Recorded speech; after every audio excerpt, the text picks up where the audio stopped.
You know, right now we're doing this crypto world tour, going throughout the entire world. People thought we were kidding when we said we were going to do a real world tour. The pre-sale is oversubscribed, guys. Stockholm, we're here. Welcome to Amsterdam. We are here in Hong Kong. We're in India. Hello, Seoul. You have to be willing to travel all across the world to find those projects very, very early. This is like behind the scenes of the type of work we put in to find the next best thing. To be able to get into these new projects, you actually have to get boots on the ground and go out there and find them before anyone else does. My business partners, we travel around the world trying to find the next icon, the next Wabi, the next Ethereum, the next Bitcoin. I'm currently visiting the top blockchain university in Russia. Hopefully we'll find something in Germany, maybe Prague, maybe Bucharest, maybe France. So we'll keep going till we find the next 100x. And now we're glad to make this official. We're gonna help MetaHash go global, mainstream. Gary the Main Man, Savage Cash, Superman. This has become like this family thing, hasn't it? We discovered Eden Chain in South Korea. That's why we went to Amsterdam, where we discovered Sparkster. We're gonna build not only the future of cloud computing, but the future of software development. Whoa! We want to go there in person to be very, very early, because by the time something is online, it may be too late. We're here in Bucharest, Romania. We're going everywhere. So we could find the next possibly big ICO of the month right here, right now. Are you guys ready?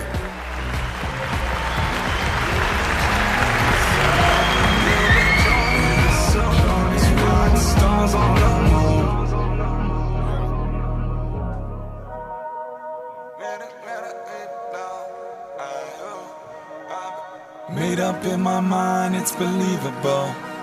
Saw it at the time, it's achievable. Now I got the drive, get the key to go. Got the key to go, if I believe it though. Yeah, being in this space, I know I gotta hold my hold down. Seeing what it takes, I gotta know that I can show how. Questioning myself if I believe it though. No longer question if I'm really a believer though. Now you should take into account that my account can build my belief. Take into account, I must account for what I really think. Being in the space, I learn to see. I only ever make what every day I can't believe. I gotta go. This the only life I know. I believe it in my mind, so I know it's time to show. This the only vibe to go. I do believe it, do you believe it? I said, are you a believer till the end? When your funds are low, can you believe in it again? No longer ever questioning yourself if you believe it though. You never questioning yourself if you believe it though.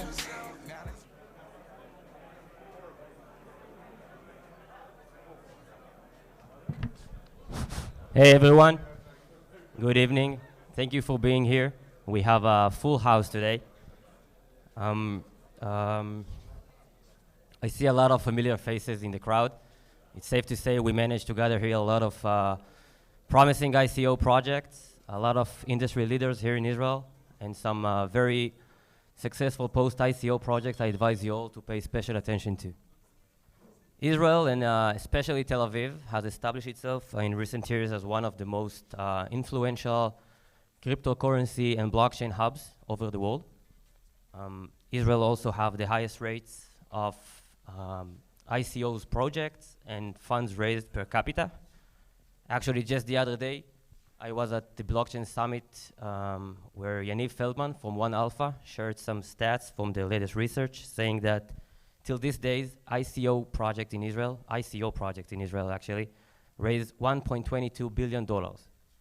We can argue whether that's a good thing or not, but what is sure is that this is another example of the promise and the excitement people here have from what blockchain has to offer. We in BITSME also share that belief and that excitement.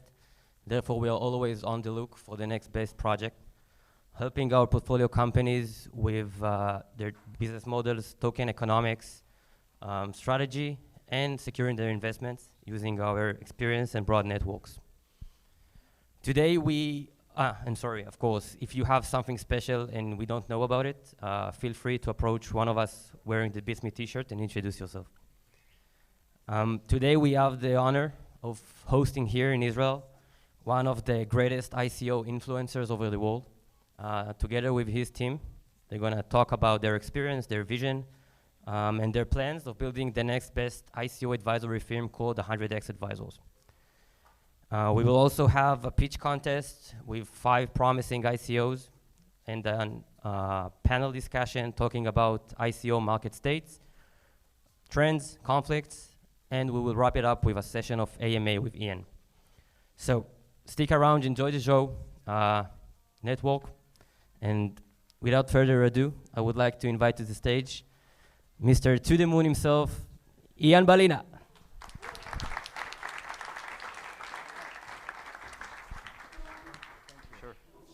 Thank you so much.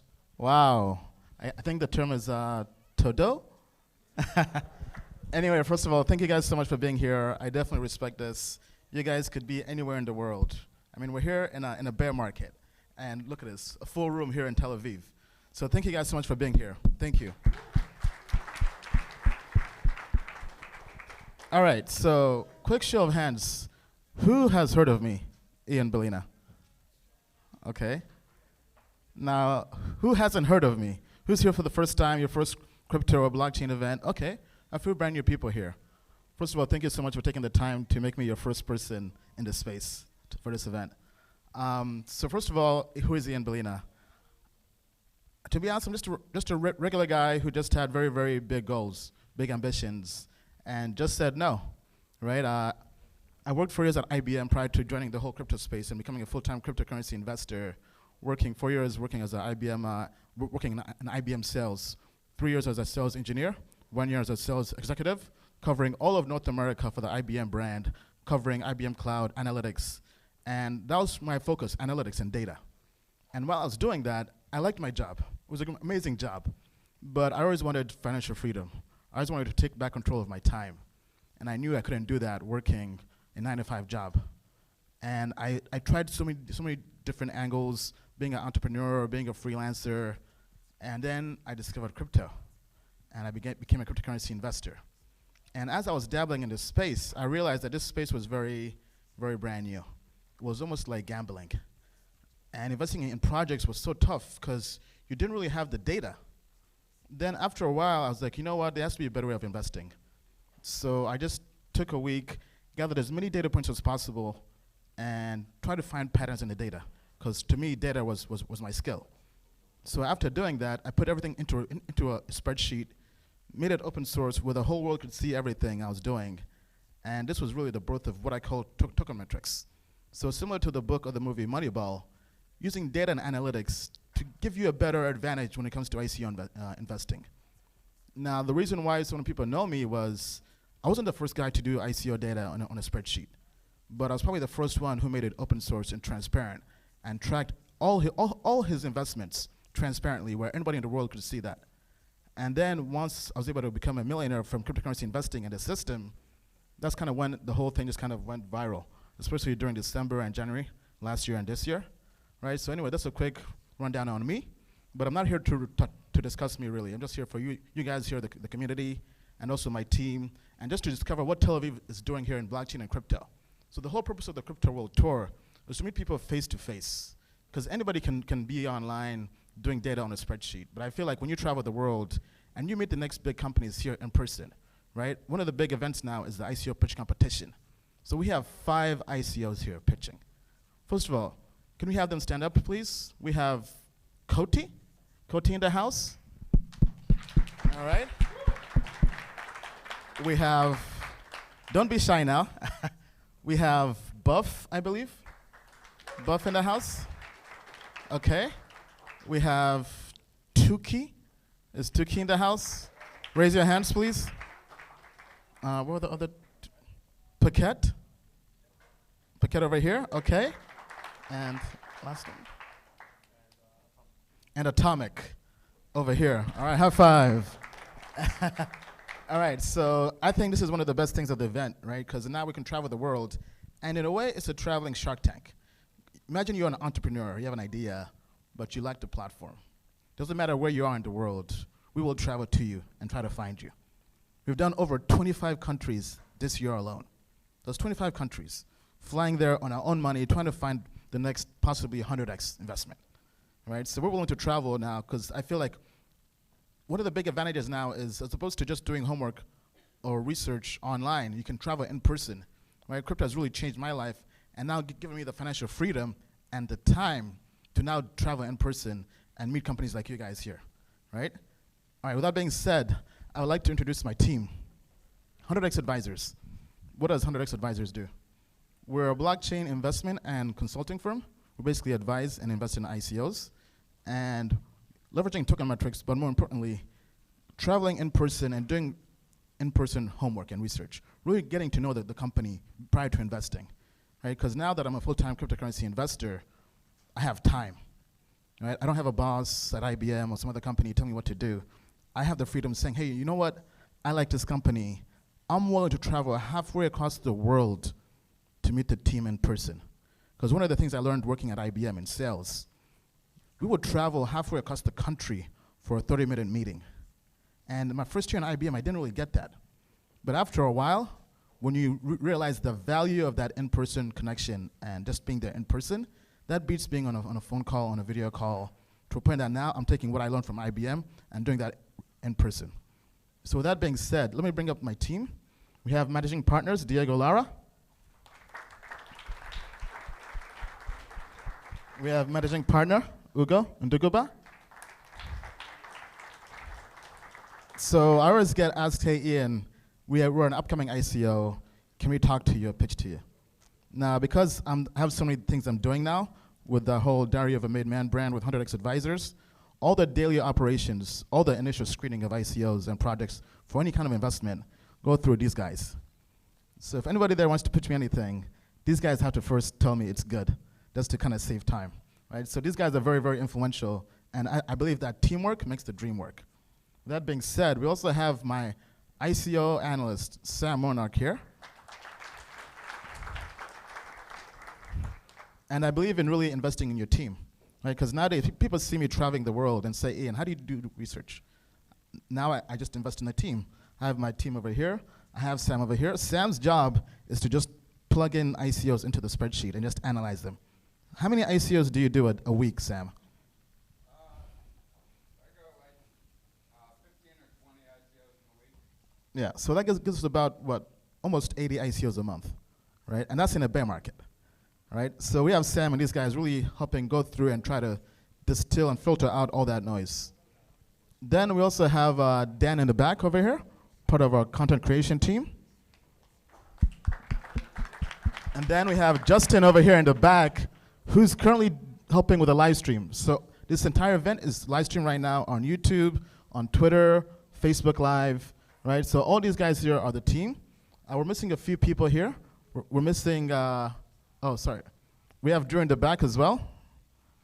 So all the songs you guys heard in the beginning were done by Drew, right? Drew handles all the music. He's our creative director. We're also missing Costa and Mike, who are not here, but they'll be at our next stop in Dubai. But anyway, this is the team who helps make the dream work, right? And with that being said, though, I would like to say thanks to our sponsors and organizers, right? First of all, people know now I'm a global tight end ambassador for Kucoin.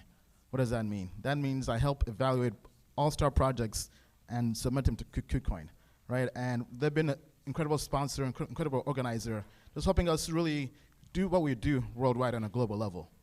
But then we also have local sponsors, right? People who come here and become our crypto family, right? People we do business with long-term, our business partners, and they become really our guides, our mentors, right? The same way I really mentor people online, they mentor us when it comes to a local market, right? So first of all, thank you to the BITSME team, right?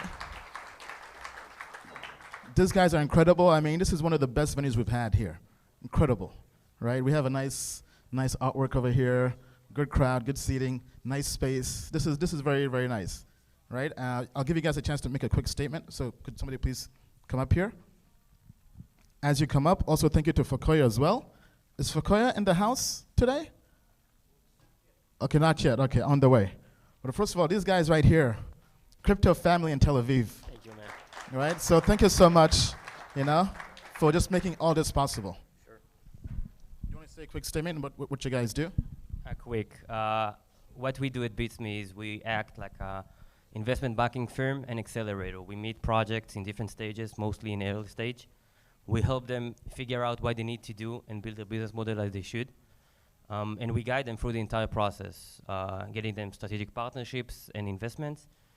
And I want to say again, thank you guys. You've been amazing.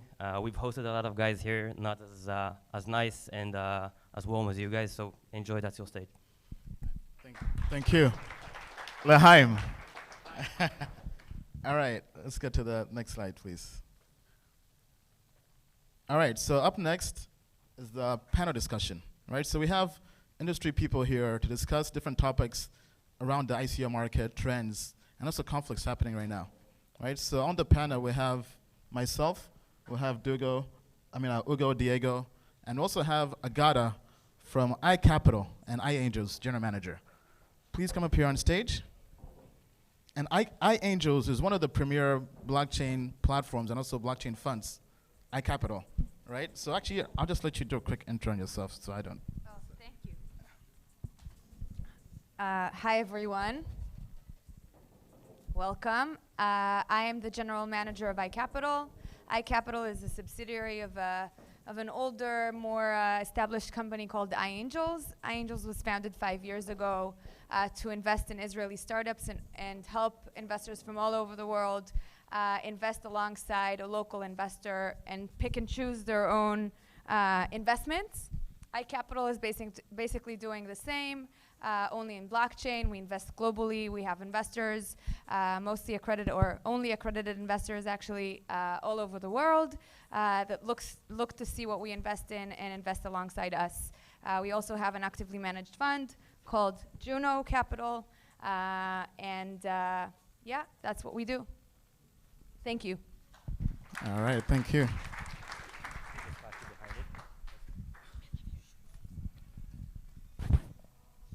Okay, so we're going to have a short panel about the current ICO market state, trends and contrast and conflict. Sorry. So the first subject I want to address here is one that is very close to me, and I think it's very important, and it's the community role in an ICO. So back in 2013, when the term ICO appeared first, the community had so much power, which actually helped it to adjust and set the terms of the sale. A good example for that will be an escrow service, a third party that holds the ICO funds and releases it back to the project upon reaching a set of predefined milestones. Since 2017, not a single ICO used an escrow service. We moved from crowdfunding to private investors, accredited ones, to VCs and crypto funds. And it seems like as we go on, the community role is slowly evaporating. Just recently here, some great projects raised substantially amount of money without even having even one community channel. So my question to you is, how do you see that? What do you think should be the role of a community? And take that from here. Thank you. So I think community is huge for any project out there, any ICO. And even to a point where when I evaluate a project, I take that into account. Because I feel a community really helps drive a company. Because nowadays there's so many companies doing the same thing. There's so many different blockchain projects out there trying to change the world. And every project I talk to, what they need is a community. They say they want more developers. But to get more developers, you have to have the community that actually believes in your idea, in your vision. And nowadays, I feel like, especially in the trend in 2017, community was huge. But in 2018 now, because of the lack of guidance and also issues when it comes to regulation from the SEC and other bodies out there, lots of projects have chosen to have funds done privately, raising funds privately from only private investors, typically just funds. And initially, they all think they've done great because they've hit their hard cap. They've raised all the money they're trying to raise. But then what they realize is they have no community. If you raise just from funds or just from private investors and don't really do a public ICO, they realize that it doesn't matter how good your project is, but post-ICO is a strategy that matters as well. And I feel like if you really make the community involved from the beginning, it makes them more involved, right? This is just basic psychology. When somebody invests in something, they feel like they're a part of it. And I feel like if they don't invest or are part of the public ICO, it makes it tougher as a company, as a business, to build more awareness, right? So for me, for example, as an influencer, right? What does that term mean? That means I'm influential. But that didn't just come out of nowhere. I also had to build my own community. And I built that from the ground up. Right? When people see me online and see here, Ian has over 100,000 people on YouTube, what they don't realize was I did that in about 1 year. And before, I mean, I was there when I had 500 people on YouTube, 1,000, even 500, right? And to me, what really helped establish that big community was, I'm a big fan of Paul Graham. Who here has heard of Paul Graham, the founder of Y Combinator? So he has this thing called do things that don't scale, right? And I see so many ICOs not willing to do things that don't scale. And for me, because my goal initially, when I was a very small person in this space, was to get 1,000 people in my community. And I did that by doing things that didn't scale. I'll respond back to every email, every DM on Instagram, on Twitter, or whatever channel, on Telegram even. And to me, it was just about, hey, this person really took the time out of their busy schedule to be here with me, and I want to respect that. And that's what helped me get to 1,000, and then to 10,000, right? Then obviously, as you get to a bigger community level, you can't really scale like that. But I feel like all these ICOs, when they're raising money, they forget about doing things that don't scale. And I think that's how you really build a community. So that's kind of addressed my follow-up question, which you probably answered. But so if I'm getting you, you're saying this is something that needs to be addressed since day one, not just after getting funded. And you talked about it a little bit, but I would like to hear more, and I'm sure people here as well. How does that change the strategy of token distribution, user acquisition, and secondary market performance? Because we know that currently we don't have that much involvement in those projects, in most of projects. So how do you see that scale? How do you see that in the next following months? I'm a big fan of still having public ICOs, although I do understand most of the projects I talk to, their concern is mainly from a regulation perspective. They want to make sure if there's anything that happens down the road that they aren't really liable for that. And they feel like, for example, a project I was actually advising had the same thing, right? They chose to cancel the public ICO just more from just possible legal issues down the road. They felt they'll be more secure if they only raised privately. But they ended up doing an airdrop, and although that did give them a short growth in terms of community, although it's already also a bit shady regulatory talking. So it was short-lived, right? So, and for anybody out there who's been involved in this space, you've noticed when an ICO has an airdrop as a way to kind of appease the community for not doing a public sale, sure, their Telegram account may go up, right, in terms of the community size, but those people aren't really long-term believers. They're almost like, as soon as they get to the airdrop tokens, they go and dump them on exchanges, and the token price goes down. So I feel an airdrop is not really a true way to build a community. There has to be a better way of doing that. And I think really involving the public, but then you have the legal concerns as well. Of course, not by itself. You don't want to be stuck with 20K people only asking about when they can sell the token. Okay, so moving on, Agada. Yeah, sure.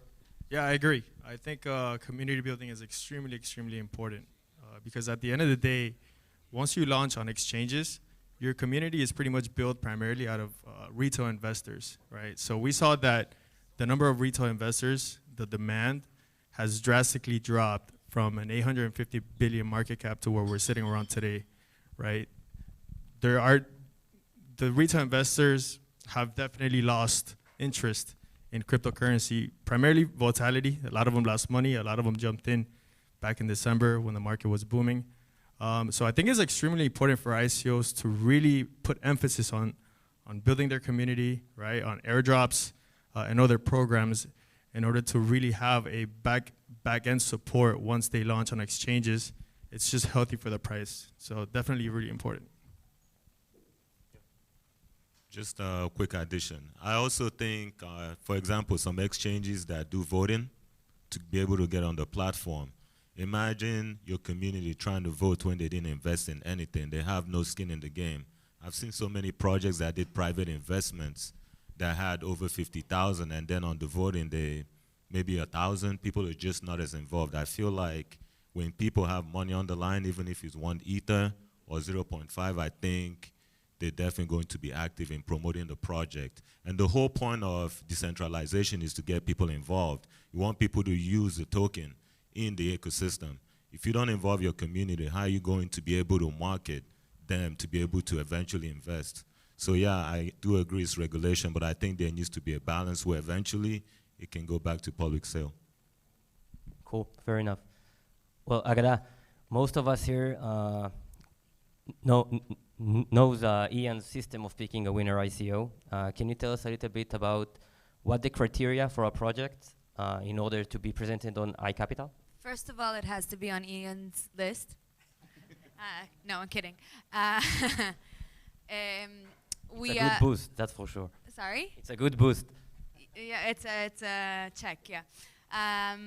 So we, as I mentioned, we come from a VC approach. iAngels operates like a VC, and we basically took all of these methodologies from iAngels and applied them to the blockchain space and also to investing in tokens. So we basically look at whatever you look at when you invest in a startup. We look to invest in teams that have a proven track record.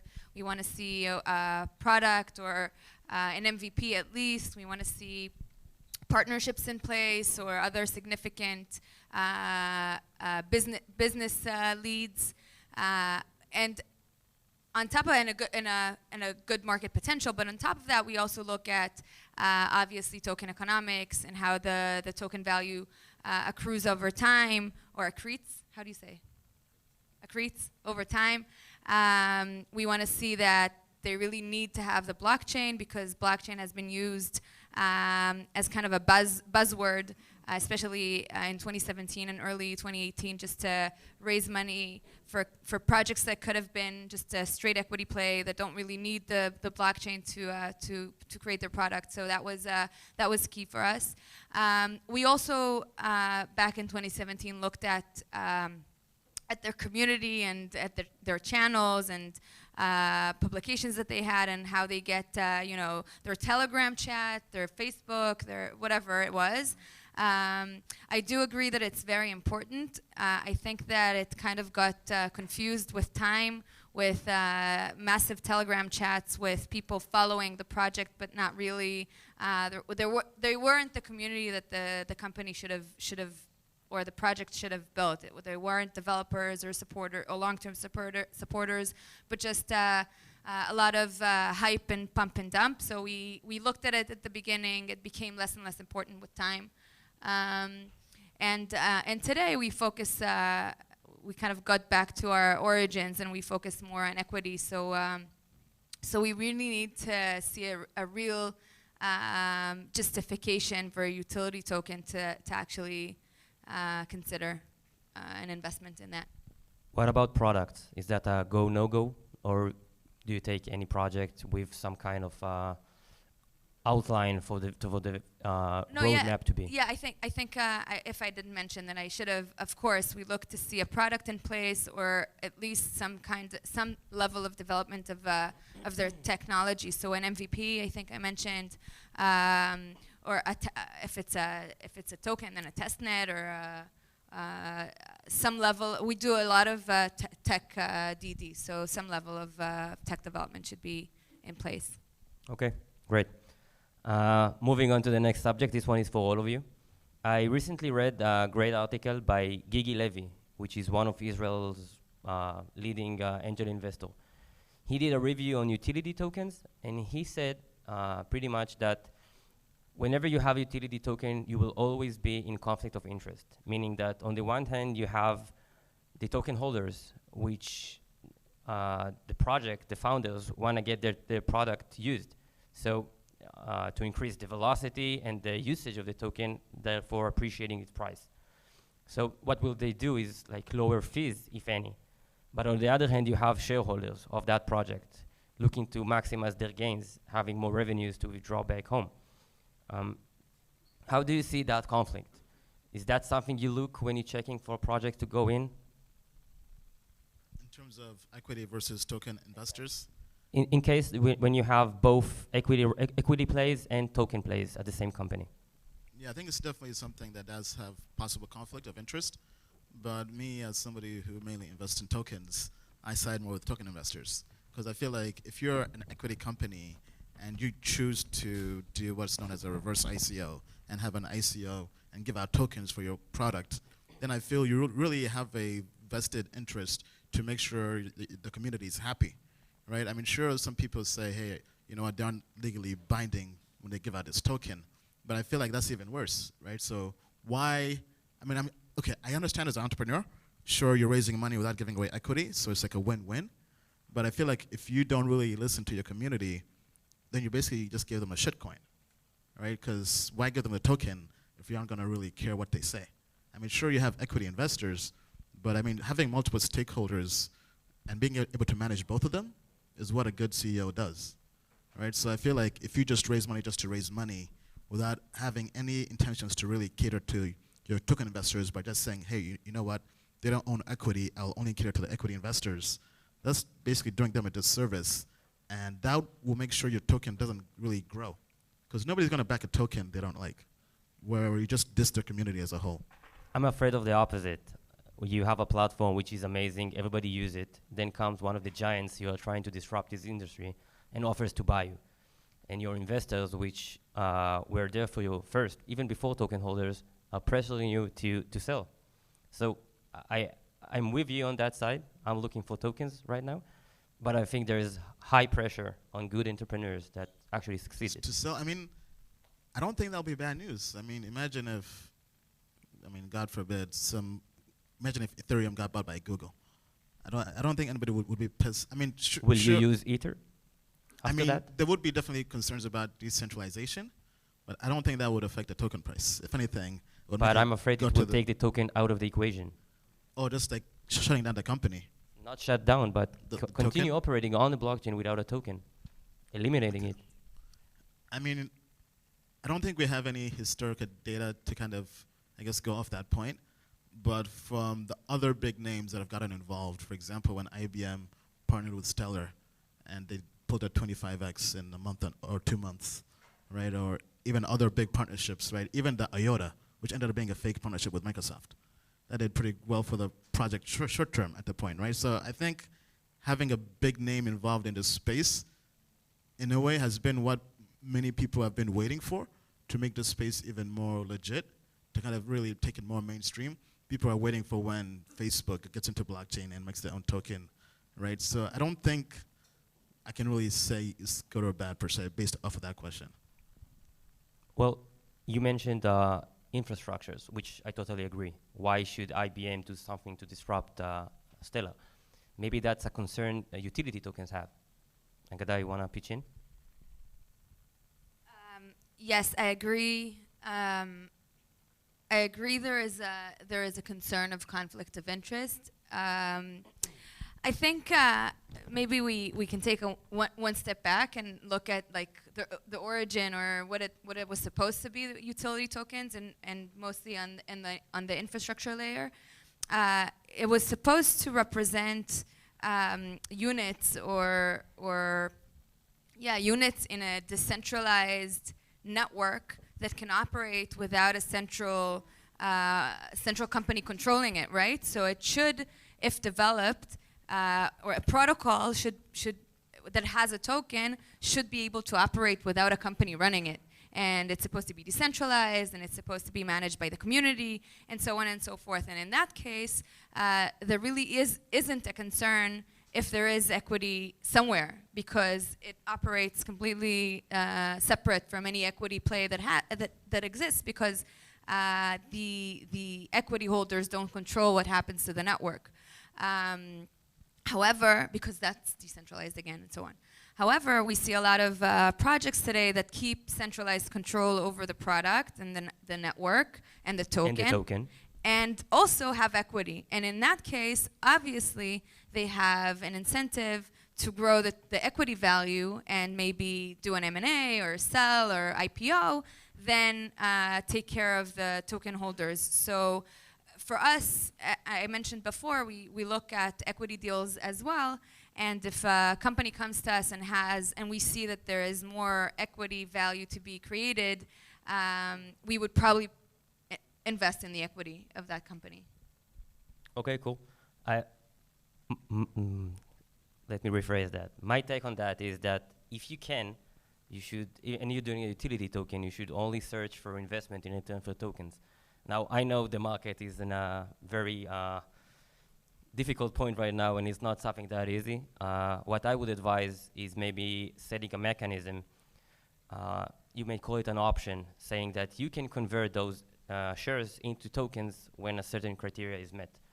Therefore, everybody has tokens, even your shareholders now holding tokens. The company has it, so you have alignment of interest. Okay. In the same line of questions, I want to ask you guys, I know there's a lot of people here claiming that utility tokens are over. What do you think? Is it just going to be tokenized, digitalized shares, or is there still room for utility to grow? I kind of know Agada's answer. I want to hear you guys. Not necessarily, but I'll let... Go ahead. Yeah, I think it's premature to say that utility tokens are dead as a, as a concept. Time will tell, obviously, but I think we still need to see some of these promising projects coming out with a product that has utility to see if the utility token actually, the theory and the model actually works. And I think there is potential that it will happen. On the other hand, it's possible that we're going to see utility tokens being utility tokens and removing the speculative aspect of them, and the fundraising mechanism won't be the ICO, the utility token ICO, but rather maybe a security token or tokenized equity or some other form of a security. It really goes back again to the question whether it's whether there is equity value in the project, or if it's really decentralized and self-governed. I think you have to remember that if you go down the road of security tokens, then you're kind of eliminating maybe most of the people over here from investing. We're going back to the era where only accredited investors can go in. And I think that's a bit of a miss because we came here. I'm not saying I totally understand the value of having a security token. It makes a lot of sense. But it will keep a lot of us outside, which is not what we want to have. I'm not pitching for it. I'm just saying that it's, that's... I'm giving you a contra. It's the security aspect of it. I understand why some view it as negative, because there was a revolution where actually ordinary people or developers could actually be a part of the new innovation that is coming out, and it is amazing. On the other hand, and we saw a lot of people getting hurt from it because Geveret Cohen Michadera has decided to buy some shitcoin on an exchange or in an ICO. There was no governance. Nobody was looking into it. Nobody was looking into what the company's doing with the funds or if tokens are actually released. So there is a need for some sort of regulation just to protect investors. Anyway, just I'm not pitching for anything, just describing a situation. Okay, let's talk about ICO trends. From dApps to protocols to exchanges, now stablecoin being the hottest buzzword around. Wouldn't it be safe to say that dApps maybe has the biggest chance of making it to the mainstream? I mean, I think it's quite obvious that mass adoption will come when we'll have something which is very easy to use, have a great UX UI, instead of having some kind of protocol which even people in the industry don't really understand. However, we see the opposite. So I would like to hear your thoughts about it, guys, and maybe your guesses about the next trends we should expect. Yeah, so surprisingly, I also agree. Right, so in the past, I've been known for bashing dApps. Right? I know you are. But I'm changing my mind, because I definitely do realize that as something kind of crosses the chasm and goes more mainstream, you have to have that killer dApp. And I think initially it was mainly because, my concern initially was mainly because we didn't really have the infrastructure ready. But now I'm starting to see we're kind of getting more and more mature, right? So 1 year from now, we've grown as a whole, right? So I feel like maybe in 1 to 2 years, we'll start to see those killer dApps, right? So, and I think the killer dApp that will really help the space grow will be something that's more recreational than really having much utility, if anything, right? Because I think human beings as a whole like to relax and unwind, right? So I think something more like gaming like games. For example, right now the most used dApp, at least last year, was CryptoKitties, which to me, I mean, doesn't really have much utility besides just kind of it being a game. I mean, sure, you can make money from it, right? So I think something where users can earn money and it's fun, right? So if I had to bet on anything, I would say something to do with games or gaming. That's probably going to be the next killer dApp. I am hearing lots of buzz recently around stablecoins, but for me personally, I haven't really been bullish on stablecoins as an investment per se, short term. Yeah, so definitely I think that the way to go mainstream is going to be via dApp, right? Something like Pokemon on the blockchain, something like what CryptoKitties, it was so intense that it actually clogged up the Ethereum network. But I also feel like other factors that we need to implement more of into the blockchain, into cryptocurrencies, is definitely going to be stable coins. I think it's going to solve a volatility issue and give investors and institutional investors just the comfort to be able to invest. And then there needs to be a balance between governance and decentralization, right? So currently right now, the exchanges are pretty much acting as a bank, right? So if we give them total control, that could backfire on blockchain itself. So there definitely needs to be a balance with governance and decentralization. So I think decentralized exchanges is definitely going to be a big boom coming up. We haven't massively adopted that concept yet, except for IDX, which actually works really well. But I feel like stable coins and decentralized exchanges, we can definitely see more of that. Currently, the market, I wouldn't say is oversaturated with high-speed smart contract blockchains, but the scalability has been somewhat solved. We have blockchains like Icon, EOS already handling thousands of transactions per second actively. So I would emphasize more on stablecoins and decentralized exchange. Yeah, I have to agree with the rest of the panel that a dApp is definitely a way for crypto to go mainstream. But one thing I'm also noticing, if you're following the news, Venezuela currency as well as the Turkish lira, a couple of currencies are failing. And with the speculation on Bitcoin, it's hard to say if Bitcoin will really replace a country's currency. So that brings me to the question or the idea where it could be like a stable coin on a blockchain that could actually end up being a country's currency. Currently, it's not possible because when the transaction on Ethereum increases, the gas price, gets crazy. But if Ethereum is able to scale, or there's a blockchain out there that can actually be able to handle a lot of transactions, then stable coins can actually have a use case in being like a country's currency, for example. I mean, investing in Bitcoin or anything is a lot safer than being in Venezuela currency. That dropped significantly this year, as well as the Turkish lira. So that's definitely something that people need to keep in mind as well. A lot of us see stablecoin as the gate for the institutionals and the big money following. Okay, let's talk about advisors. I'm sure everybody here loves them.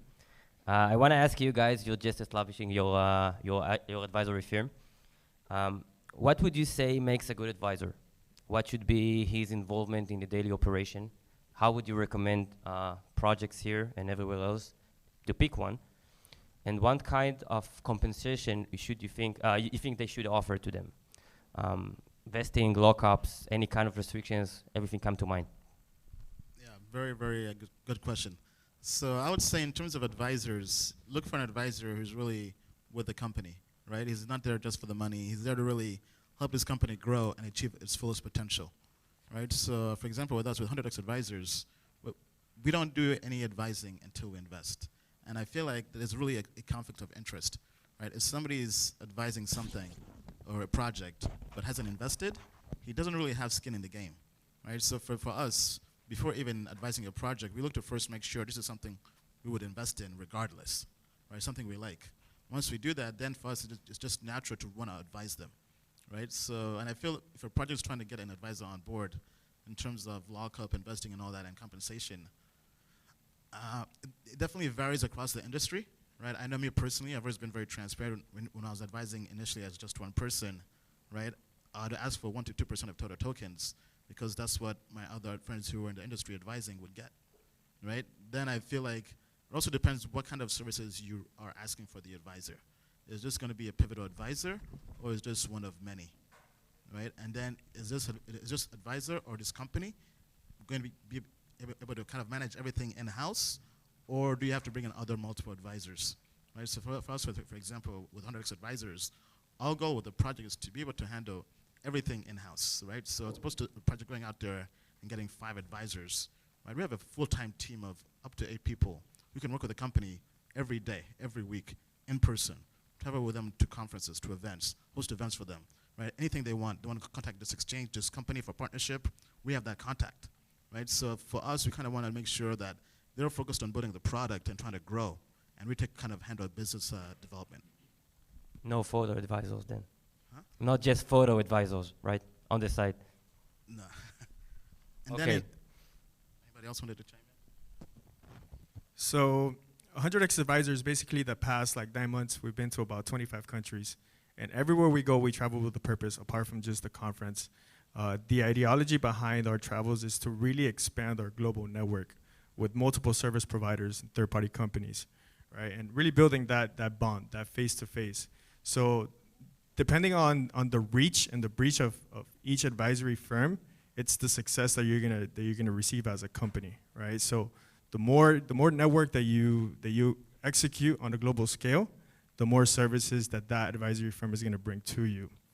So that's extremely important. And then I also think that what differentiates us as an advisory firm from just funds and VCs is that we actually take the time to travel wherever we have to go.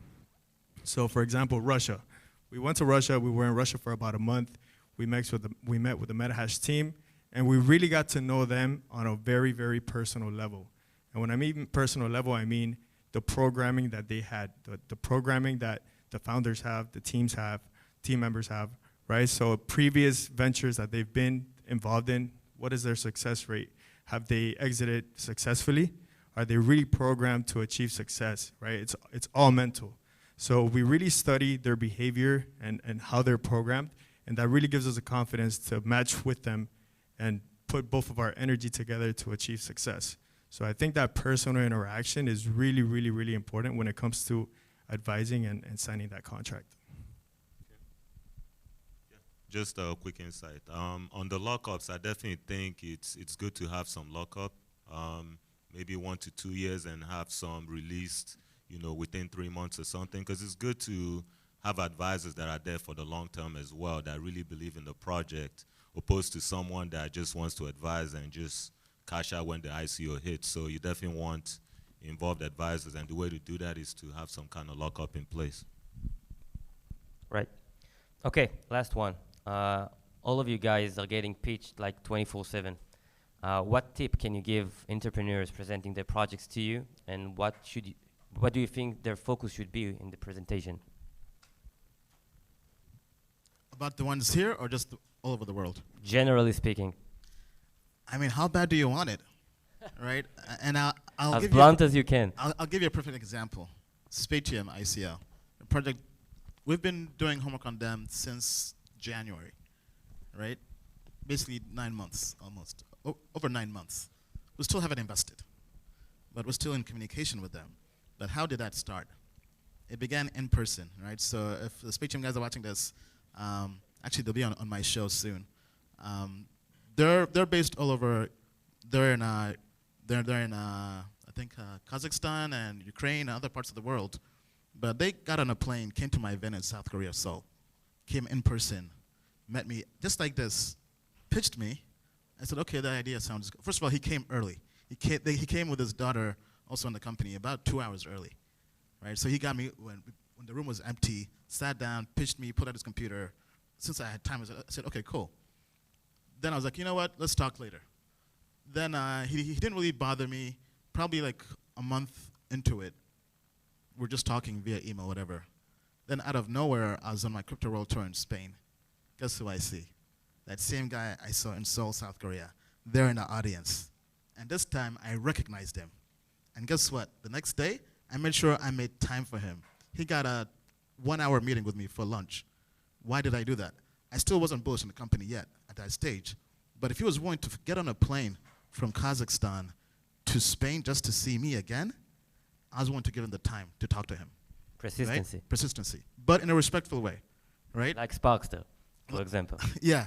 Then after Chasing that, you all over the world, going to your basically. event. So I feel like if they're willing to put in the time, I'm willing to make some time for them as well. And met them again in Ukraine, then in Russia, right? And now we're still talking, we're still advising them, but I think for a project trying to really get somebody on board, if you just take the time to meet them in person, I mentioned earlier, face-to-face relationships matter, right? If somebody wants to get to me, the best way is in person. People say, Ian, do you have a business card? I tell them, no, just meet me at the next event. Fair enough.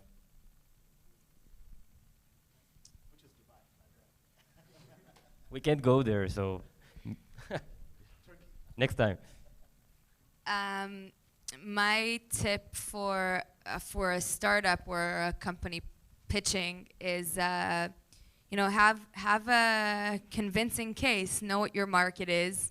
Same with any startup. Know what your market is. Know how you're going to target it.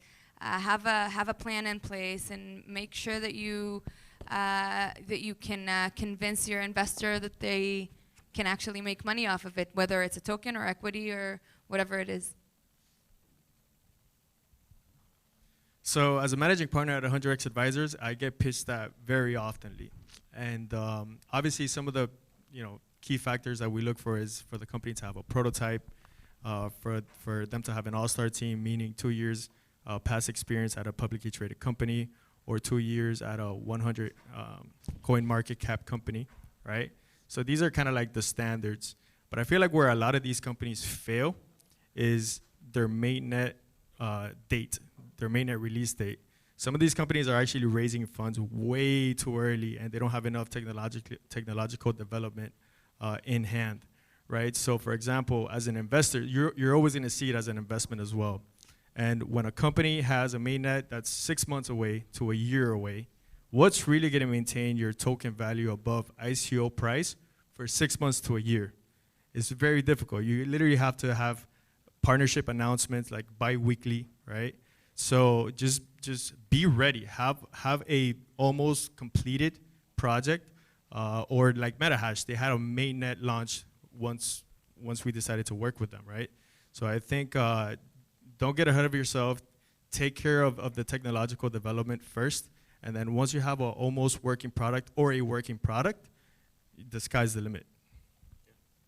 Mine would be in terms of the raise. Just be able to explain to the investor what you will use the money you're raising for and help them understand that. Okay, awesome. We're kind of behind schedule here, so I want to thank you all. It was very insightful.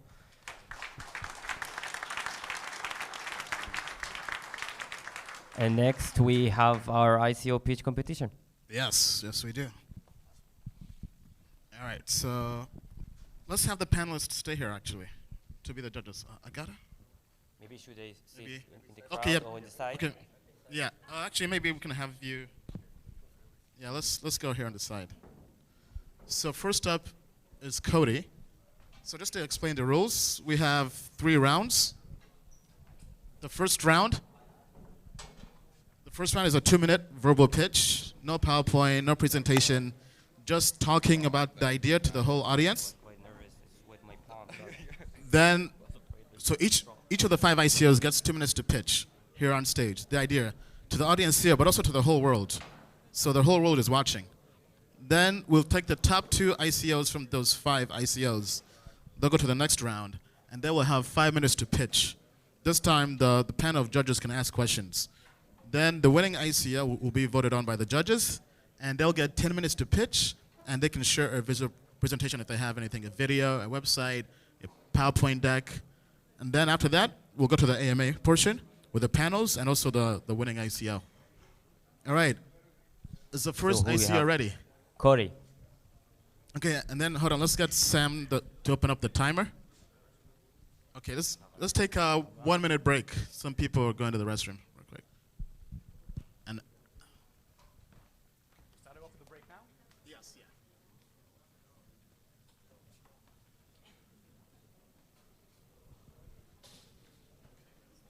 Okay, so as we're doing the break, we can just have you maybe give us a quick intro.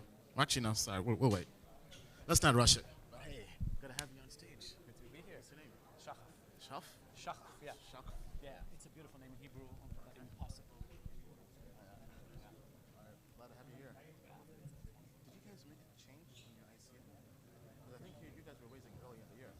Yeah, this would be kind of like the second round for us. We wanted to make sure that we get the tech ready and then not raise funding until we have an ETA.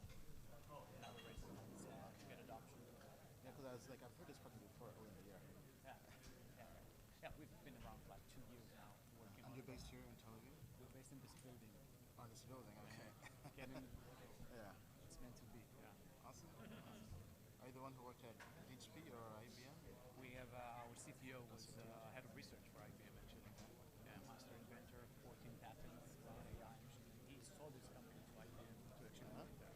Nice. Yeah. Wasn't easy to come by this guy. Yeah. Awesome. Yeah, we have some very good people with us in the team. All right, we'll be starting shortly. Sure. Yeah, Sam, just keep that full screen. Yes. And then when I...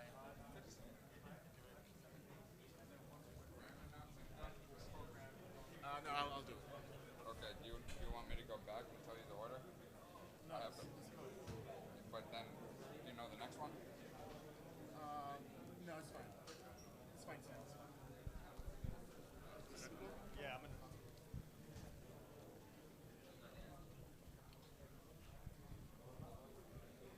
So as we're waiting for some people to come back on the panel, I have a question for you guys. Who traveled the furthest to get here? Who traveled the longest distance to get here? Where'd you come from? Just blow. Tel Aviv? Anybody not from Tel Aviv? Hulon? Where is that? Abroad? How about you? Jerusalem. All right, very nice. Thank you for coming. We were there yesterday. Very beautiful place, very special. Really? From where? Kazid. All right, that's it. In Israel? Okay. Anybody not from Israel that traveled here?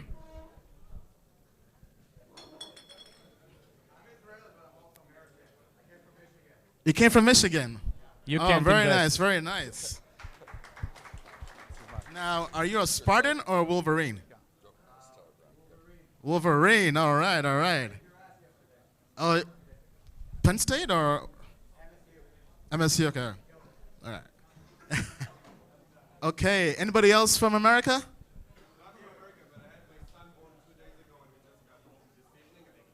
Oh, wow, congratulations.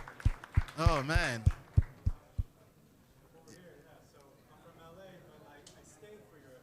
You're from LA, but you stayed for my event. Thank you so much. We appreciate it. LA is good. Thinking of moving there. Yeah, next year. Very big up-and-coming crypto space, for sure. Okay.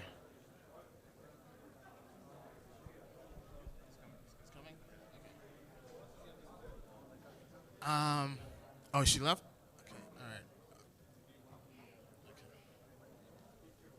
Okay, hold on. Hey, do you guys want to be a judge? I think Akada left. Do you guys want to be a judge? Oh, she's here? Oh, she is? Okay. No, it's fine here. Yeah. Okay. If not, it's fine. We'll just have somebody else come in.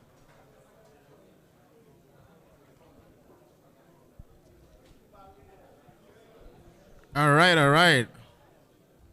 We're just checking on one of the other judges. Anybody here with a question for crypto?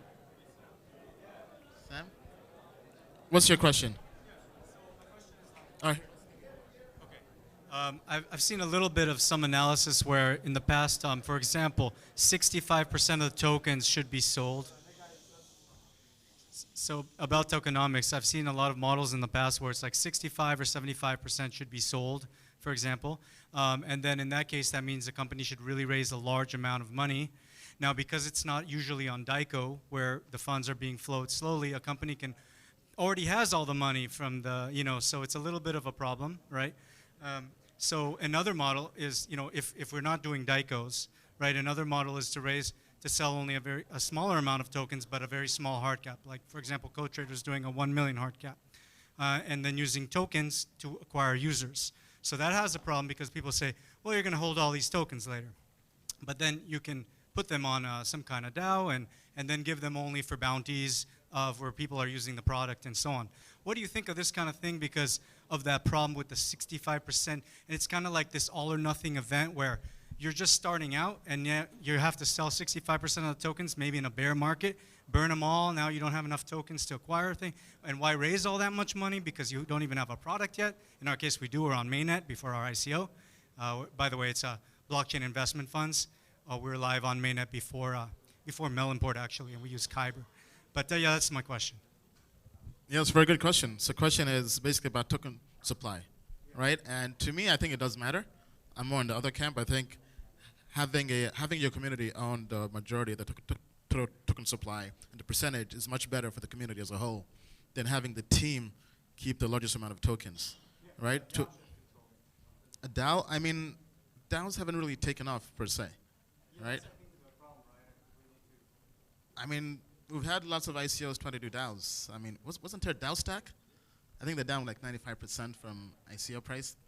But, I mean, so in general, though, I think just as a whole, at least for us, when we were grading it, this is just one of numerous data points. So it's not a make or break, per se. But we do take into account what percentage of the supply is made up by the team. And for us, an ideal range in terms of what the community owns is usually, I think, it varies based on the data. I think between 63 to 70 something percent. Basically, mid 60s to low 70s is ideal. Okay, one more question, then we'll start. I would like to ask in regards to total supply. What is your view in regards to the number of decimals behind the token? What is your advisement on that? Because if you have many decimals, and it seems to be like a relatively small decimals, points of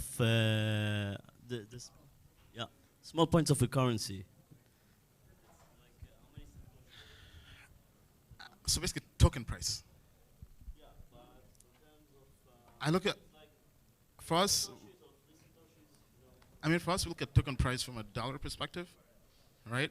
And ideally, something under $1, right? I mean, I think the sweet spot is, I think 10 cents to under $1, but that's just one data point. It's not make or break. In terms of satoshis or decimals, that we don't really take into account. No. Okay. All right. So let's go ahead and start, guys. So the ICO we have here, actually we'll have Sam be the other judge, right? I think one of the other judges had to head out. Okay, we'll give you 2 minutes on stage, 2-minute pitch, uninterrupted, right? Tell us your name, the company, what you guys do, all right? Are you ready? I was born ready. Okay, and Sam, are you ready? Yes. Go. Hey, hi everyone, I am Shachaf Bar-Geffen from Koti. We are a team of 30 people coming from IBM, Ripple, HSBC, BlackRock, Investec Bank, working for the past 2 years to create what is the world's first infrastructure that is built specifically for payments and stablecoins. So essentially, anybody can build a payment platform or issue a stablecoin using our blockchain, which is unique in its properties to do exactly that. And we are addressing a market that is in the trillions. Everything around payments and stablecoins, of course, is super lucrative. And we think that this is actually the way to create the most valuable ecosystem around, because we can bring on adoption to an infrastructure. And why do I dare say that I think that in this time next year, will be one of the platform with the most amount of users? How do I dare to say that? It's because we're dealing with payments, and payments is a habit. It's the thing that I'm sure everybody here in the room have done today. You've paid for things. And I think that the killer app for blockchain, and I agree fully with you, will be a stablecoin that is used for payments. That will be the first killer app that we'll all be using. And how do we plan on achieving that? Well, you'll need to vote for us to hear more. We are product ready. We've actually released a net about 5 weeks ago on GitHub. We also have early traction.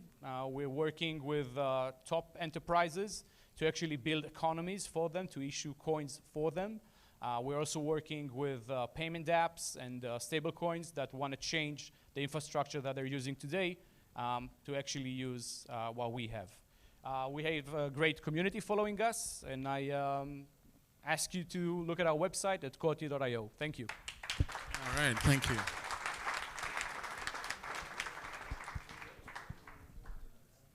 Okay, thank you. Next ICO, let's have Atomic. Hi, everyone. Okay, are you ready? I think. All right, go. Hi, so anyone knows the answer to the question, the first Genesis block of Bitcoin was on the 3rd of January 2009. That means in 2 months we'll have 10 years anniversary for Bitcoin. And 2 months earlier, October 2008, Satoshi Nakamoto wrote in his white paper that he invented peer-to-peer eCash. That's a new system for transferring money from one person to another online with no third party. But there is an issue with it when it comes to payments.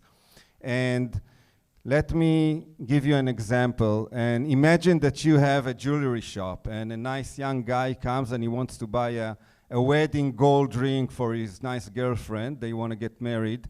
And he wants to pay in Bitcoin or in Ethereum or in Dogecoin. He's a millennial, and you're a millennial too, or at least you're in your spirit, and you are ready to get cryptocurrency for this purchase.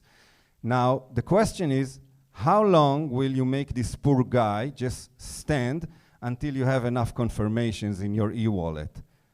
That's wrong. Something is wrong here. You cannot really do commerce and trading easily with these cryptocurrencies. And the more they are decentralized, the more time it takes for those confirmation, like basically saying. So this is a problem, and Atomic solves this problem. We bridge this gap. We provide you the instant approval that the transaction is valid. You will get your money later. Imagine a credit card. You swipe the card and you go out of the shop. So there are 2 steps. You swipe the card. And we're out of time, unfortunately. And you'll need to give me votes if you want to hear how it continues. All right, thank you. Paquette, please come up on stage.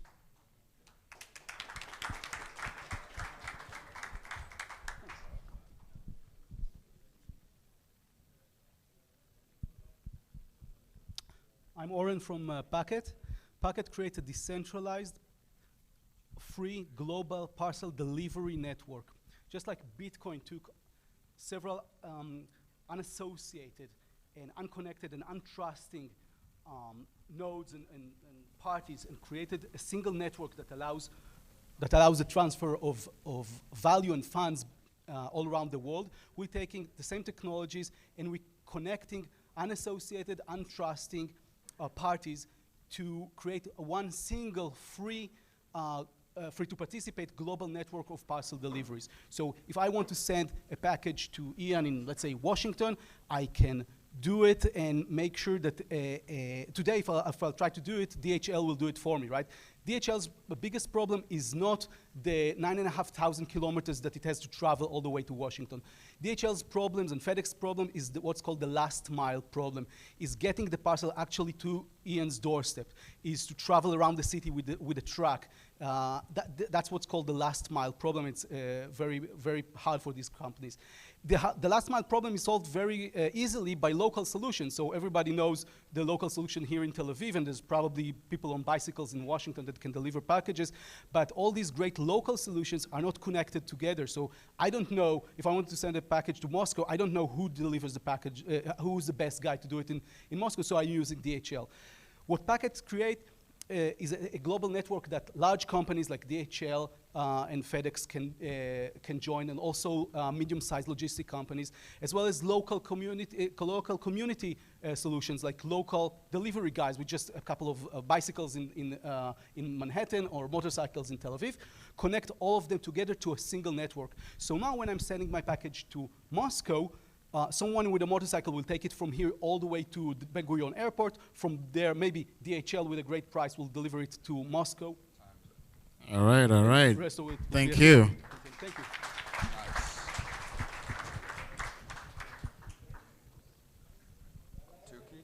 Okay, Tuki? Yes. All right. Hi. Good evening. Let's get the timer ready. Sure. All right, go. So I'm Erez Ben Kiki from Tuki Network. Tuki, by the way, in Hebrew is a parrot, but we are on a Tuki with letter 2 and then key. Key with 2 sides. We developed a protocol that's building a bridge between Web 2.0 and Web 3.0 and reinventing the link. We found a very interesting problem in online marketing, referrals. Referrals is one of the most growing and expanding marketing methods in the last few years. But eventually, in order to have referrals, you need a software that what it does create unique links for each person and tracking behind of it. We understood using smart contracts, we can create referral links for anyone with a cost of only the guess. This is the first part of our protocol. The second part, which is the most interesting one, we track each person that shared the link from one to another automatically by his cryptographic address, and we keep this information inside the contract. When we thought about this problem, we had a bigger problem. We have to pay gas every time we pass links from one person to another. And this is our proprietary technology. Everything happens on the Tuki network is happening off-chain. Eventually, we pay gas only twice. Once when creating the contract and putting it on the blockchain, and once when the contract is closed. And by that, we give access to many, many use cases. For the first time, you can understand how virality works, how information is moving between people.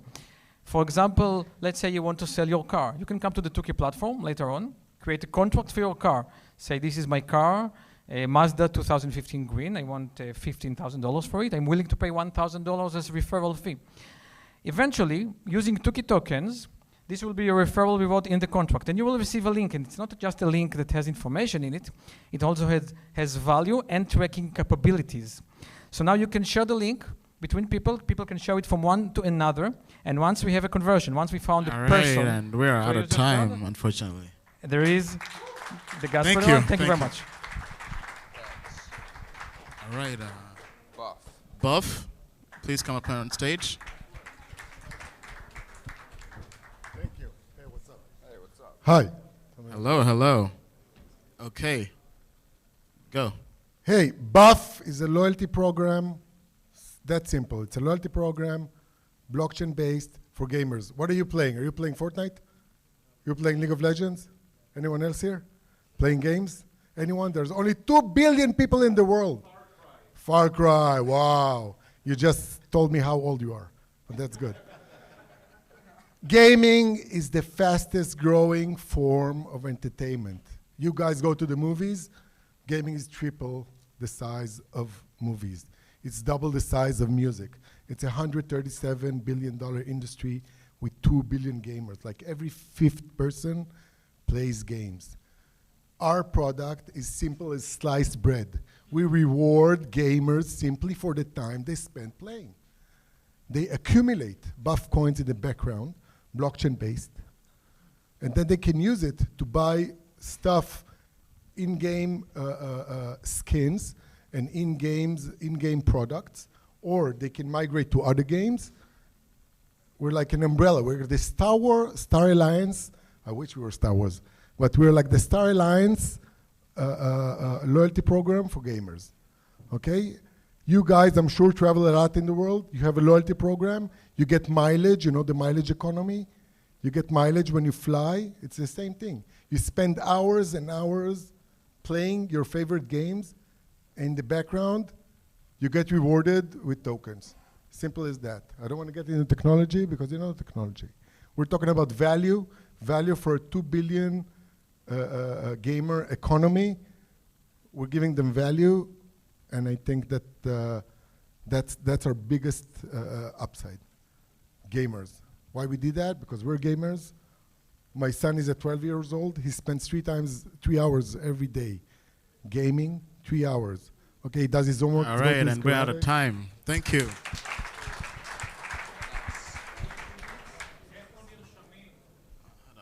And then the last? What's the last? That was 5. That was 5? Okay.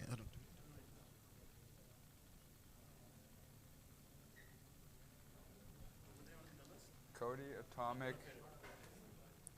Okay, you guys were not on the list, but we'll let you pitch. All right. All right. That is persistence, right? He showed up. All right. And for those who are curious, right, in terms of getting on the list, you have to do it prior to the event. We put out emails when you sign up. All right. Thank you very much, Ian. Yes, hold on. Let's get the timer ready. So now it was 6. Hi, guys. I'm Gary Bernstein. I'm the CEO and founder of CoTrader. CoTrader is the world's first live on the mainnet decentralized investment funds platform. We started after Melonport. We launched on mainnet before Melonport. We work with Kyber already. You can go on mainnet.cotrader.com, start your own fund with 1 click, create a fund, start trading. We're adding Bancor next and other decentralized exchanges. We're creating a super DEX infrastructure. On top of that, you talked about games. Games are going to be huge. We're creating now our second product before our ICO. By the way, the ICO is only 1 million hard cap. We raised more than 1,000 Ether back in January, and instead of selling, we kept building. Now is the time to buy. Now is the bear market. Now is the upside. If the market's coming back, ICOs are going to be the best performing vehicle, we believe. Anyhow, speaking of games, we're building now fantasy funds contests that complement our smart funds that are working now on the mainnet.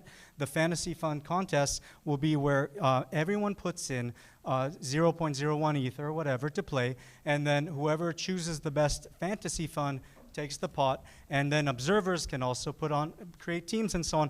And then over time, those wallets that have done very well in fantasy funds, they can create their own smart funds, and we can track their history. You can track their ROI. By the way, you could do that right now on mainnet.cotrader.com. You can start up a fund, start your ICO, see your ROI. And because we're fully on-chain, because we use smart contracts, we can support pre-ICOs. So what does it mean? Let's say you buy with Prima Block, like a pre-ICO. Well, you can basically, we can support ICO futures trading, the first in the world, I believe, that's doing it on-chain, because your fund manager can take you into an ICO, and then you can trade away the shares of that ICO in the future. So that's CoTrader. We build a lot. And that's what we are. Thank you. All right, thank you. Okay, all right. I feel like I want to let everybody in. Okay. Unfortunately, we can't let everybody else pitch. All right, so now we have to decide. Next round. Judges, please pick your top 2 projects.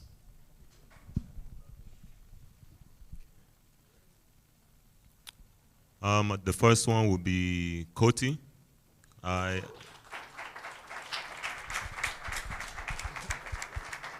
definitely like what they're doing. I think they have a real use case, and it will be interesting to learn more about the project and kind of get more insight on how they plan to develop and market going forward.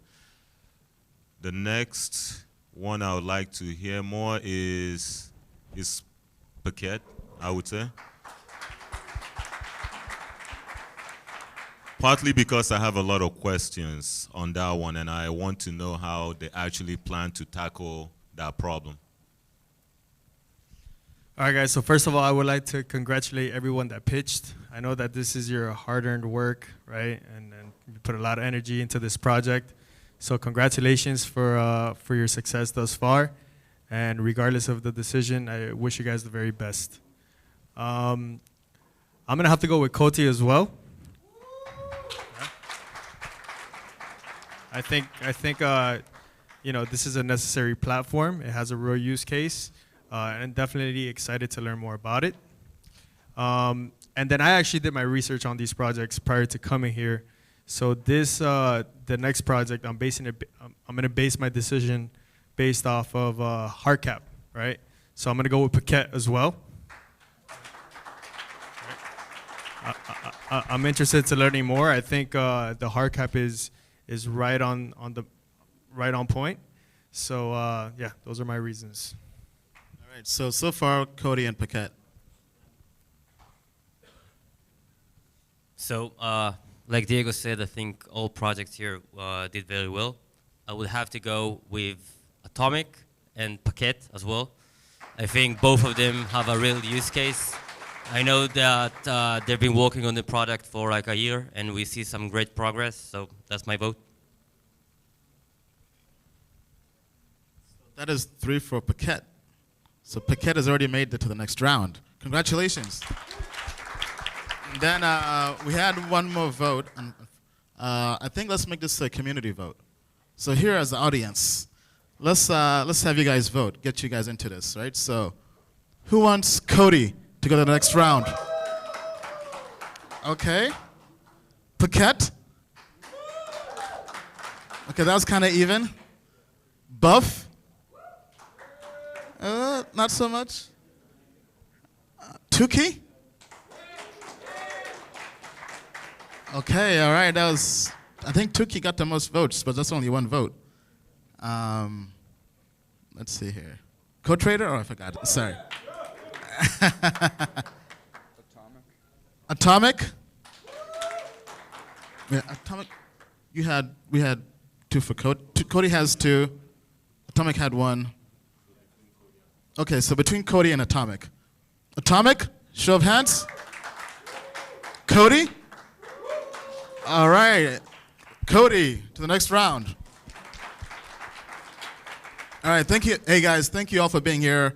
Unfortunately, not everybody could win, right? But if you're an ICO, stay after the event.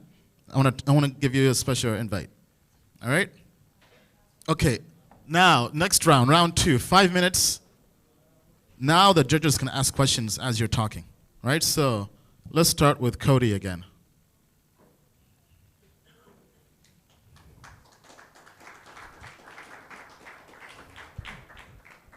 So to make things easy, we'll just have each judge ask a question and pass the mic, right? As the counter starts, all right?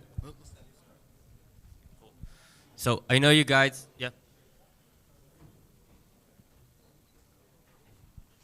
Okay, I know you guys did not such a big raise in the first round. Was it 3 million? No, actually, well, it's all comparable, right? We've raised $15 million. Yeah, okay. Yeah. Got it. I know there's a lot of pressure from you to do another round, a big one to the public. Where do you stand on that?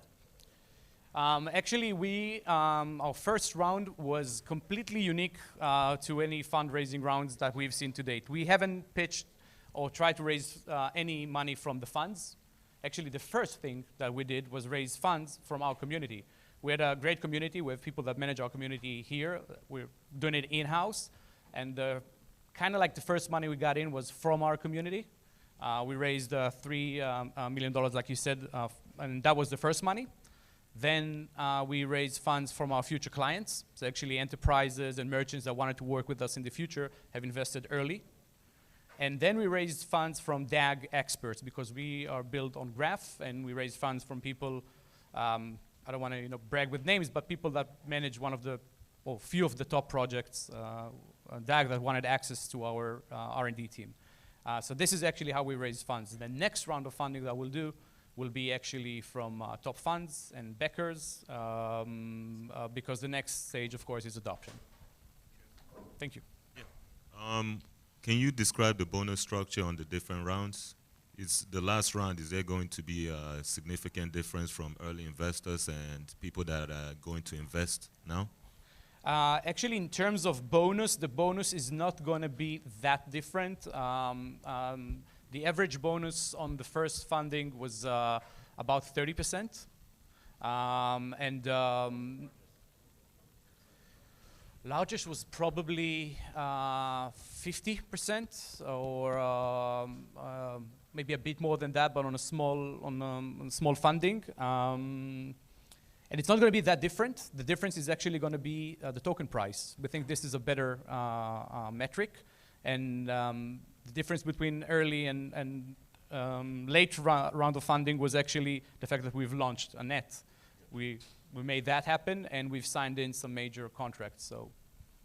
Okay, so tell me about what partnerships you have in place at the moment, and who are some of the clients that are building on top of your platform? Sure. So to date, we've done the followings.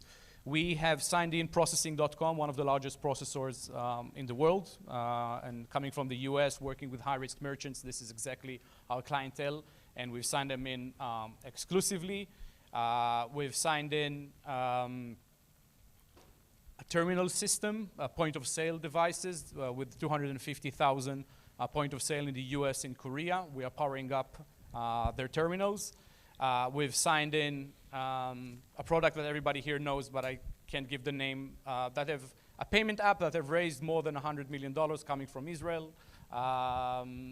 We have signed in a major publisher in Germany to build nano payment solution for them. We have launched Koti Pay, our own off-the-shelf payment solution. Have signed in about 5,000 merchants for that and 80,000 users. All right, I have a question. Not sure if I missed this in the beginning, but what are you doing differently? What's your unique advantage from anybody out there already doing anything in this space? Sure. So we are actually a full blockchain solution that is aimed for payments. So we've built our system on DAG that brings about high scalability. I mean, when you say payments, so like who are you going after? Are you going after PundiX? Are you going after currencies? PundiX and any of these people can be our clients. They can use our blockchain to develop a payment app. So essentially, if you're building a payment app because you're either a project or you're Amazon. You're like the Stripe on a blockchain? Like what Stripe has done for payment processors and merchants and business owners? You're trying to do the same thing? Actually, Stripe could be my client. I actually want to power up Stripe. What I'm aiming to do is replace the old infrastructure that is managed by Visa, MasterCard, Discovery, and so on, with new blockchain framework that all of these brands can use. So essentially, it's an infrastructure play. So this is basically payment processing software? Or is this full blockchain with Rails and everything. So it's not PayPal, it's actually more Visa and MasterCard underneath. But I feel like there's so much competition in that space, so how are you truly different? So the competition is usually around payment apps. We're not the app. We're actually powering up the apps. Yeah, we are the Intel inside. We are the full solution. So it's DAG it's based on DAG with a new consensus mechanism that reaches far different scales than anybody out there. Our competition is more like Ripple and Stellar. All right, thank you. Where's Paquette?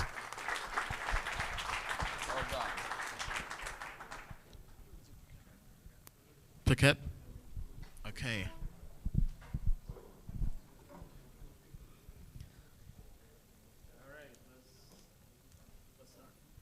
Okay, I will go ahead and ask, how far are you in development-wise? Great question. I'm happy to announce that Let me finish. We're talking about an app that should be used by a lot of people in order to work. How do you see that happening? So right now, initially we're focused on the cryptographic layer. We have all the smart contracts in place. Right now, they're developed on Stellar. We're agnostic completely. It's already written in Solidity, and we can use EOS or Orbs or whatever platform we know. Right now, it's written on Stellar, and the whole cryptographic layer is working, is done. I know it's done because we now have a proof of concept running in Israel.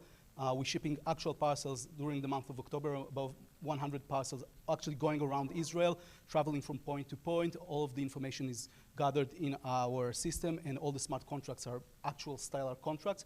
And if you go to our website, packet.global, there's a link from there to our POC, and you can see a heat map with where everything is happening, and you can see the path of the packages. So that is already there.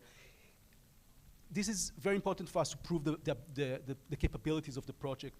In tandem, we are creating a mobile application. Now, the mobile application, and everything is open source, and it's in GitHub. You can download it and you can use it.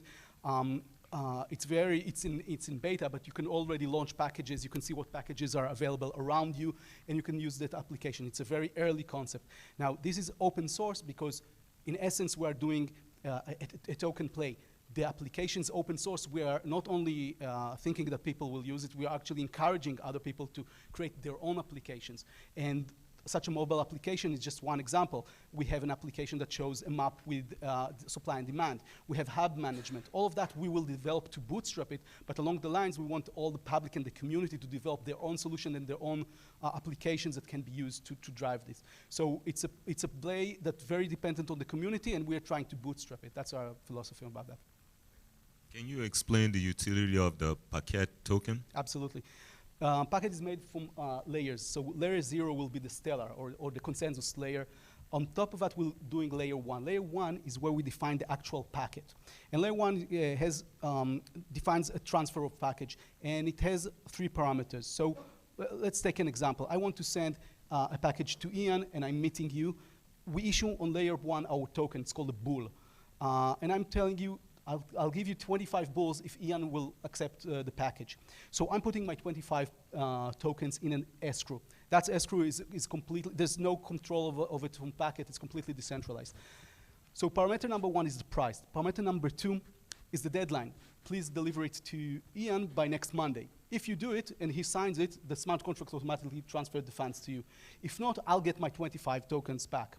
Now, the third parameter is the collateral, because if I'm sending my smartphone to Ian, through you, I will say, give me 20, I'll pay you 25 tokens to deliver it by next Monday, but please put 400 tokens, 400 bulls in the same digital escrow. Now, if it doesn't make it by Monday, I'll get my 25 back and your 400. If you deliver it successfully, these 400 goes back to you and the payment. Now, the nice part about layer 1 is the relay. If you meet Diego, for example, you can give him, let's say, Diego, take the rest of the route. You will accept 10 bulls for that. But the collateral has to be transferred fully. So because you now have skin in the game, you will ask Diego, I'll give it to you only when you cover my collateral. So what happens is there's an endless network of people that can transfer the package between them. The payment is distributed between all of them, but the collateral always stays with the custodian. Okay, I'm going to ask the same question. Walk us through partnerships, clients, and anything that you have in store right now. We actually, right now we don't have a lot of partnerships. We have, when we told about it to a delivery guy in Tel Aviv, he was happy to participate in what we're doing. But in order, I don't believe in just signing names. We have, like one of our advisors was in Maersk. We have a lot of names, but if you go to our website, we don't name drop in terms of advisors or companies we talk to. We talk to all of the large companies in Israel. What we actually focus is actually have a real product, and then we can go to a delivery service, for example, and say, okay, do you want to work with us, etc. So right now we're in next question I have is, tell us your token metrics. How much are you raising, total tokens, all that? So the basic model that we're working on is issuing 1 billion tokens. About 40 will be sold to the public through. And how much are you raising? For the 40%, we're raising 12.5 million euros. I don't know if we'll do it right now. Right now, we need much. All right, time is up. Thank you. Thank you so much. All right, so those were the 2 pitches. Now let's have the judges tell us again. Who do you pick to go to the next round, the final round? Well, I'm a big fan of Doug, but unfortunately, I will have to go with Packet. I think the use case is much bigger. And I think they're practically the only one doing that, so my vote goes to them. I actually like both projects, and I like both use cases. I like a lot what Packet is doing. I like Coty slightly better because I believe they're a little bit ahead in terms of development and partnerships. I feel like compared to Packet, Packet is still a little bit early on, so I would definitely go with Coty for now.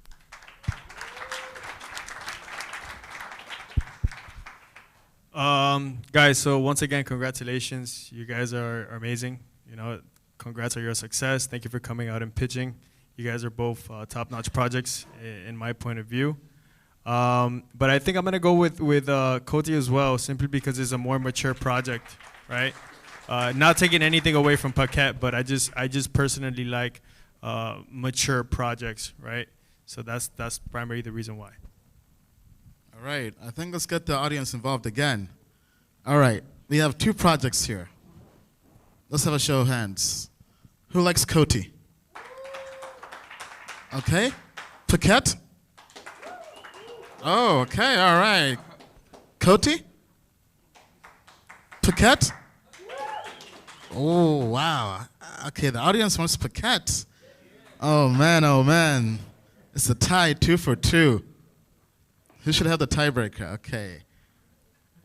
I will have to go with Coty, based on, now, first of all, I want to premise this, guys. This is definitely not financial advice, right? Definitely do your own research. And this does not mean that we ourselves are going to invest. It just means based on what we have here and some earlier talks with the team, right? I know when we were going through the initial token metrics, this scored the highest for us, right? And hopefully, where's Coty? Okay, let's have the whole team come here on stage, all right? Now you guys can pitch us fully. Now the reason why I like this though, I like the fact when you mentioned that this is really a platform that people can build apps on, right? And right now I'm still, at least for us, we're still in the whole infrastructure phase, right? Although I do have some concerns as well, right? Because I know you guys had a earlier raise.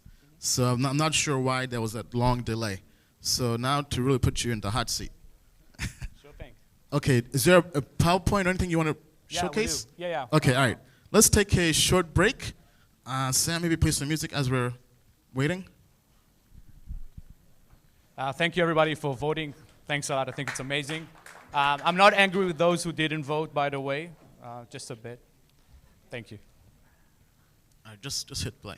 Volume, turn volume.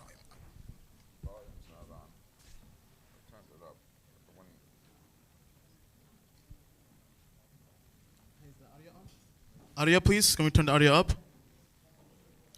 All right. Anyway, look, do you have the presentation? Yeah. Okay. All right, let's take a quick break.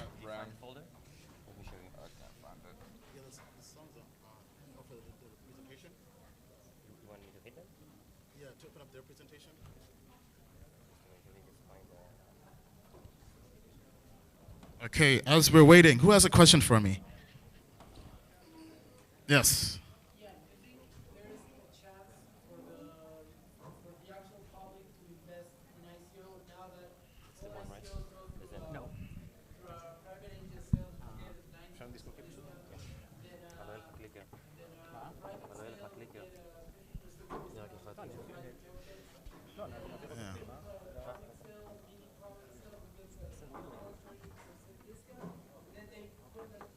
Yeah, I mean, a very good question, right? Very good question. I think it's definitely tough, right? As I mentioned earlier, I think the public ICO still has to be a component because you have to get the community involved, right? But right now, most of the participants I talk to, they're very concerned about regulation. And yes, they did. Yeah.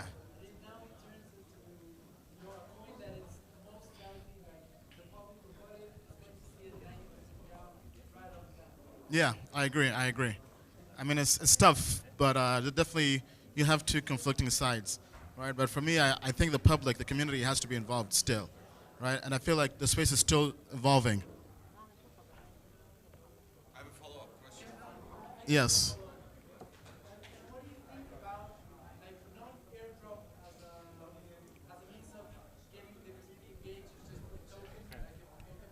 Uh-huh. Okay.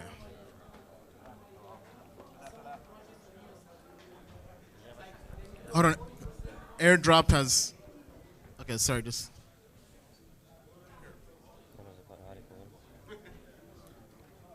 So the question is, what do you think on what do you think of airdrops as a token distribution mechanism? Like not as a just a little tiny bonus to get the community engaged.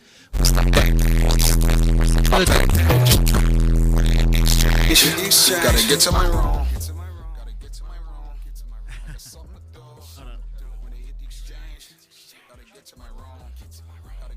right, I mean, sorry, I'm getting distracted.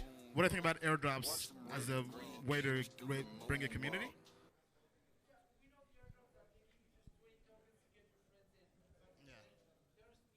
I mean, I think the best airdrop that has been done, in my opinion, was Mainframe.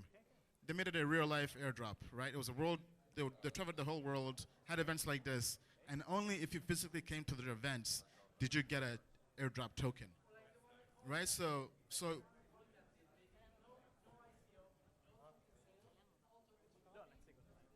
I'm not sure how Polymath structured theirs, because I'm not sure how they're performing post airdrop, but Mainframe, I think the way they had theirs in person has probably been the best airdrop I've seen to date. All right, let's give you the stage. Yeah, sorry guys, we are running late, behind time, definitely do understand. Okay, you ready? All right, go. Well, thank you again. I would also like to introduce the team here that came all the way from the 22nd floor. Guy Kleiman, our CRO. Yair Lavi, our CFO. Efrat Barlev, that manages our marketing. And Oriane from our community. Do we have Tamar here? Okay. Okay, so I'm going to circle back a bit and be more on point on what we do. And yes, we are a DAG-based infrastructure that is optimized for payment networks and stablecoin issuers. Now, the problem that everybody knows is this is the complicated way in which payments are being dealt with today. And everybody knows that. And everybody knows the problems that come along with that, especially high fees, declined transactions. Hey guys in the back, can we please turn it down? Thank you. Thank you. Declined transactions, long settlement time, complicated multi-currency, lack of control, and about 2 billion people are just locked outside of this system. But everybody knows that about traditional payment system. What is new? Yes, we have developed a blockchain solution to solve payments. But you know what? As Ian mentioned, a lot of people are aiming for that because this is one of the, the $2 trillion opportunity that everybody is looking at. So what have we done differently? We've realized that essentially most payment solutions or all payment solutions that were built and stablecoins that were built lately were just built on the wrong infrastructure. They were all trying to build over Ethereum and whatnot, and have largely failed due to scalability issues, high transaction costs, sometimes issues of privacy. I don't want everybody to see what I'm buying. Sometimes issues of being unable to being regulated because everything is anonymous, right? And what about buyer-seller protections? Are you willing to pay with a token when if the product is not delivered, you can't charge it back? Irreversible transactions, that doesn't appeal to consumers out there in the world. So what we've realized is that the opportunity that we have is not just build a solution that will make us able to build a killer payment app. What we can actually do is build a platform that allows everybody to build payment apps and everybody to issue stable coins. Stable coins are stable coins, right? And everybody's talking about the stability features, but essentially a stable coin needs to be transactable. The coin part of it is the significant part that is usually hard to come by with. And okay, I'm sorry to interrupt, but okay, so you're saying you're a platform for creating payment networks and price stable coins. Yes. But why use this platform specifically as opposed to Ethereum, Bitcoin, EOS, Icon, OneChain, whatever? Why this platform over those platforms? Why reinvent the wheel, basically? Sure. So this is how our platform is built. What you can see immediately is that it's a full stack platform, right? We're not just solving a part of the problem, we're solving all of the problem. So underneath everything lies, of course, our infrastructure, and it is based on DAG, and those who are familiar with DAGs know that scalability is 3 orders of magnitude faster on DAG than on current blockchains. So Ethereum can do maybe 100 transactions per second. Guys, Visa and MasterCard are doing 65,000 transactions per second. So you can't build payment system that appeal to mass audience on anything that is current blockchain. Now comes transaction cost. A Bitcoin transaction in last December cost $50. People won't pay these fees, right? So with DAG, we can do a fraction of a cent. Privacy, we are able to build a public ledger, but not everybody knows what everybody was buying, right? We have built our platform to be regulated, so it's not anonymous, and KYC and everything is on-chain. We have built... So there's KYC built into your your DAG, your network? Yes, essentially, and this is a super interesting part that Dr. Nir Alawani, our CTO, have built.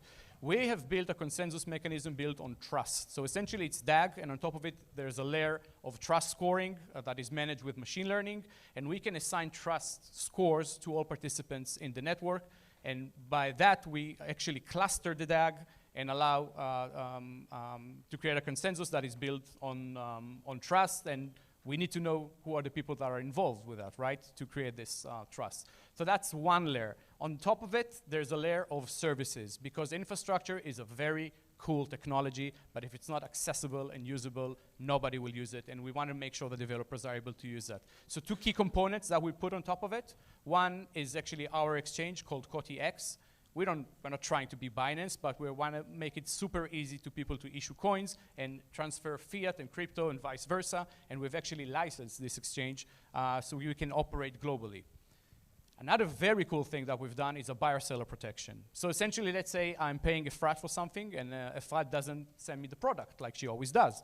I want to charge back my transaction. What am I doing? With crypto, I can do absolutely nothing about it, right? With credit cards and PayPal, I can open a dispute. So with Koti, you can do the same thing. You can open a dispute and have 11 people out of our community to actually vote on that dispute. They actually stake coins and back their votes, and Wait, we can. So there's a built-in refund mechanism? Yes, there is, like a chargeback mechanism. So essentially, when someone is getting money, part of it is kept in what is known as a rolling reserve, and the community or arbitrators in the community can have access, and if they reach a majority, can actually send back these funds. So this is how we can recoup funding. On top of everything lies the application layer, where people can actually build application. So you'll have widgets, and you can put it on your website and start collecting crypto, or specifically the coin that you've created. Point of sale systems can use that. And essentially, we can just white label our entire thing, and you can just use it as you like, right? So this is how the infrastructure is built, and this is very different to what's out there. So we have technology advantages and system advantages as well. All right.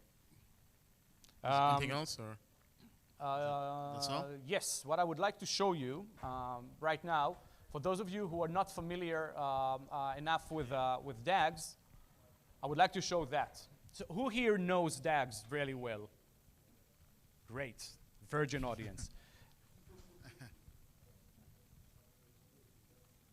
So you know blockchain is built on blocks, right? It's a linear process. With DAGs, orange is new transactions that are added to the cluster. Blue are transactions that have just been validated. And black are transactions that are confirmed. What you can almost intuitively see is that when new transactions are added to the network, as it grows, it becomes faster, unlike blockchain. This is like P2P file sharing. When everybody's looking for the same file, it actually becomes a faster process, unlike streaming, right? And what you see here is actually the way we have created consensus. So enough trust was now accumulated on this chain, and now money can be sent.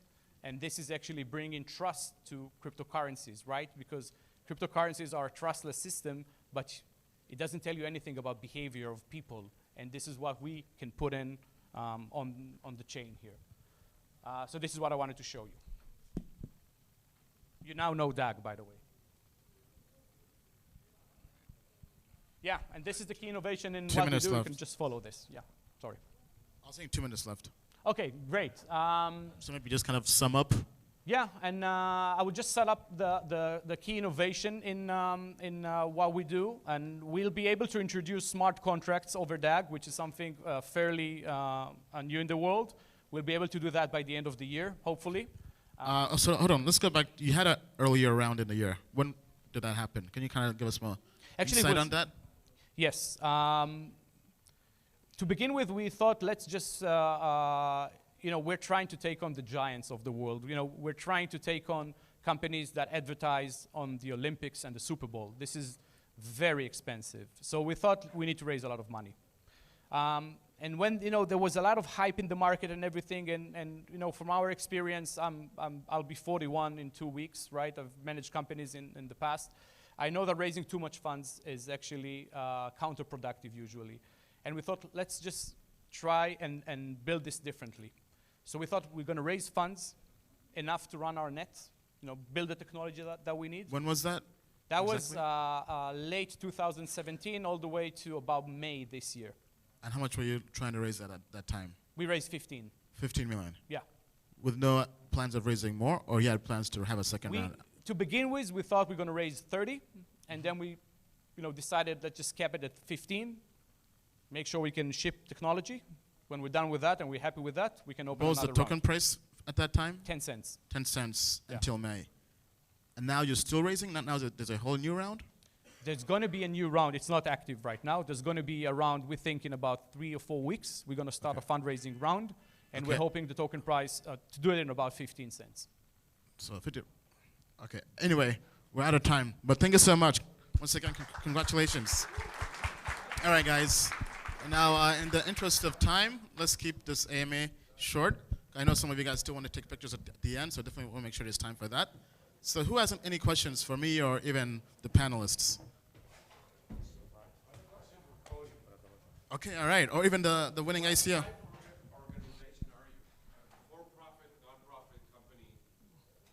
That is actually a very good question. We are built as a for-profit organization. We never went to the path of building a foundation. It seemed artificial to us, and we are incorporated in Gibraltar as a for-profit company.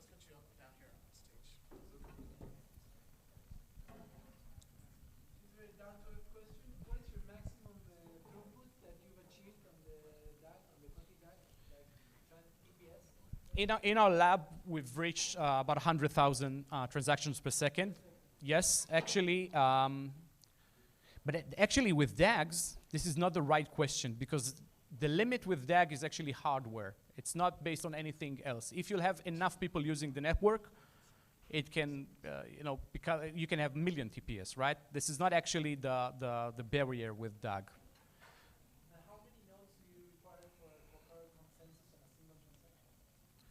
We're doing it right now with 10 nodes. Yeah. And by the way, this is a very interesting part about what we do. Anybody with a PC at home can become a node operator and profit from the network. So it's very fair. You don't need to have ASIC 13 chips and be part of a mining pool in Pakistan to be able to profit from the system, right? So the system is very energy efficient. It can be run on laptops at home, and you can become a node operator, and that means that we're going to have a very decentralized network because everybody can participate. How about Mobile is not very good for that, but the client can run on mobile. What was the major technological breakthrough that you had? Because DAG seems very attractive as compared to blockchain with these fake blocks of time. Why you need them? If you can have DAG in your case, and it speeds things up. Why? I know that with DAG the problem is ordering of events. So smart contracts are difficult, but for just payments, it seems good. So what was the technological breakthrough that you had that was barring other people? And what about the game theory of like the people want to refund? You said there's 10 people vote. Why can't they just collude and vote and so on? How does that? So I'll answer that one by one. Why doesn't everybody use DAG, right? Well, it's first of all, it's very complicated. But if you have the right people to develop over DAG, why isn't everybody using DAG? DAG is susceptible to double spend attacks, right? Because the network grows so fast and it's just susceptible for that. So our breakthrough was when we managed to create what we called with the generic name double spend prevention nodes, specific type of nodes that I won't bore you with all the math behind it, but they actually prevent that pretty nicely, right? And the founder, when did that happen? Double spend prevention. Right, so this is how we, it's a very generic name, and this is how we prevent double spend, and this is how we can grow the network. That was one thing. The other breakthrough was around trust scoring. So the problem that many of the DAG projects have, and specifically let's talk about IOTA, is the fact that they need some sort of a coordinator to say what tips to what. There's no inherent logic in that. They're saying that the GPU can't attack all the nodes of the thing, but it can attack one by one. No, the problem with IOTA is that essentially a new transaction is added to the network. How do you decide to what two previous transactions you attach it, right? And if you if it's random, you have some sort of issues, right? Some transactions can be unconfirmed because randomly they weren't picked, right? So they need to put some sort of a coordinator to organize the net. So we've solved that with our algorithm because actually transactions with similar trust naturally pick one another to connect. And it makes sense, right? Because it's like real world. If you trust someone, this is usually the party that you find yourself connected with. So this is how, this was another major breakthrough. And each of these points, by the way, was a point where someone, that is running a well-known DAG project have invested in Koti when we managed to pull that through. Now with game theory, the Schelling point, focal points, and how you can refund someone without being duped. It's an even number of voters that have high trust score and are anonymous to each other. So they can't coordinate this sort of attack. Sorry, just to interrupt. Yeah. So we have about 5 minutes left for the AMA. If anybody has any questions, Sam here will pass the mic around. Questions on anything in crypto, blockchain, or Koti. Me? Yeah. It was how fall. was it? How was it? So it was around October 2016, right? So about 2 years ago. A friend of mine I knew from college was a Bitcoin or blockchain developer, and he saw the stuff IBM was doing in blockchain and wanted me to kind of connect him with some people in IBM.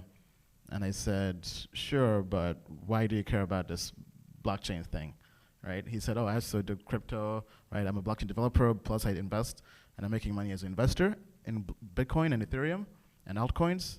And to me, it was all brand new. So I said, okay, that's interesting. I thought, initially back then, I thought Bitcoin and crypto was just the dark web, just people trying to buy weed and drugs online. But when I said, hold up, you can actually invest in this, as an investor, I said, how much money are you making? Because I was trying to compare the returns in this versus the stock market. And when I was like, if it's over 20%, I'll try it out. But he told me he's making 200% just through altcoins and Bitcoin. And I was like, 200%? That beats the stock market. So I said, of course I have to try this out. So that same week I joined Coinbase.com, bought my first piece of a Bitcoin. Bitcoin was around $800, so between $850 and $900. Bought my first piece of Ether as well. Then after. On your wallet or on no, so on Coinbase. So at that time I was on Coinbase still. You didn't even appreciate the importance. Yeah, I mean I was brand new at that, right? But I realized, okay, you know what? Now that I've bought a piece of this, I have to know what I'm investing in. I have to become an educated investor. So I just began reading more about the space, got more involved, began going to events like this, meeting people, networking, and the rest is kind of history. I have a question. In the early days of Bitcoin, people were mining, building computers and mining actually and getting Bitcoins. What happened to it now? Is it still possible or it's completely out of the business now, mining coins? Mining still happens. People mine cryptocurrencies. Bitcoin, Ethereum, lots of other cryptocurrencies are being mined. I think nowadays it's just more competitive. You have people that have whole factories and mining farms, especially in China, right? I personally don't do mining, but I'm not sure if anybody here does mining. I think you tried mining initially, right? Then you.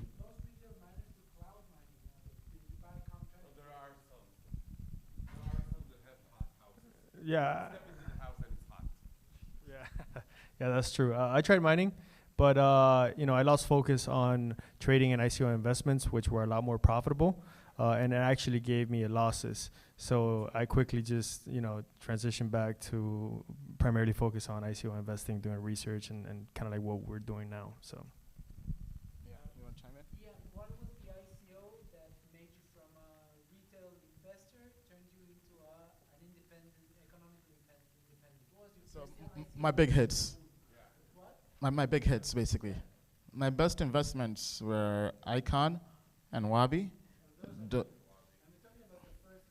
My first ever ICO.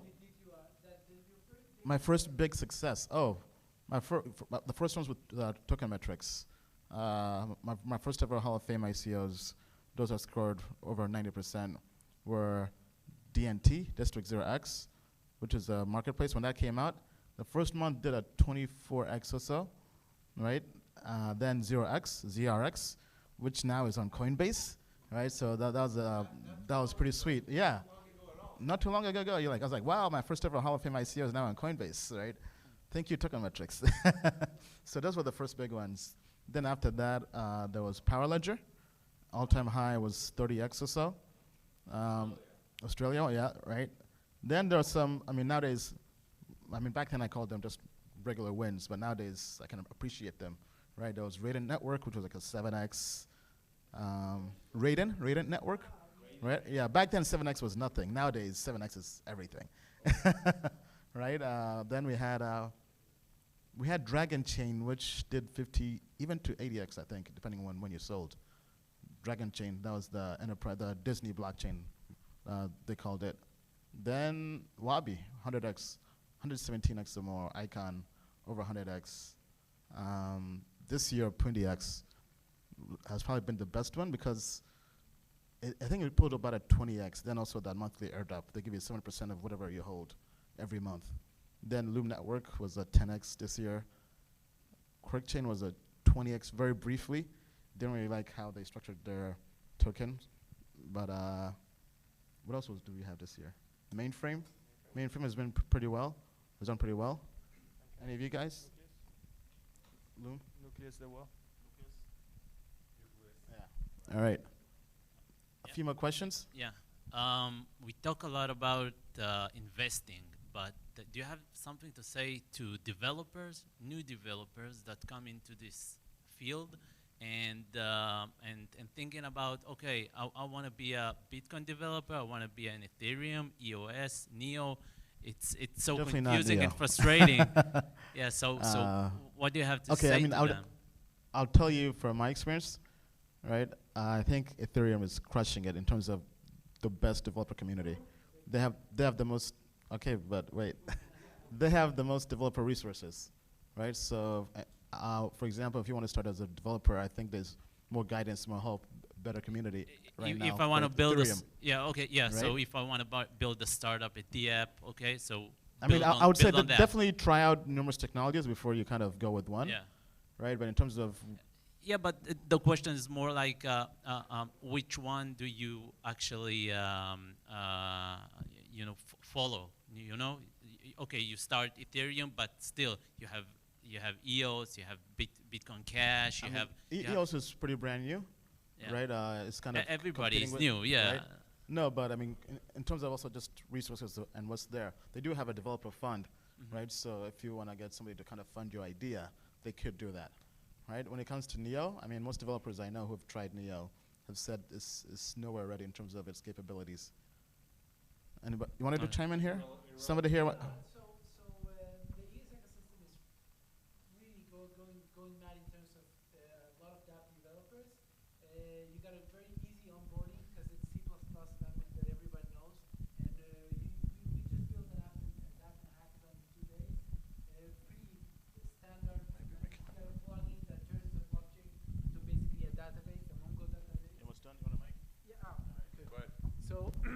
Yeah, so talking about EOS, there's a thing about the 0 transaction fees and the 4,000 transactions per second thing, but I'm going to leave that aside. As a developer, I can tell you that the onboarding is quite easy. You have templates for everything because block producers are constantly developing tools that help to onboard developers and to create new dApps, and they get templates for this, and everything's open source. So now you even have an EOS plugin to the JavaScript that turns your whole client server, and you can practically use it's called the DMux. You practically can use your basic client server application as if the EOS blockchain was a Mongo database. So that's pretty straightforward. And the latest is a new game, a card game that I just downloaded that is both a card game online and a tutorial, step-by-step tutorial on how to build this game. So the onboarding on developers, they're not wasting their time on that. So I have a question for you. What are you trying to build? Is it a game? Is it enterprise application? What are you trying to build? It's There's more to learn? No. It's an IoT device. IoT device. It's in the agriculture field. So IoT device. Yeah.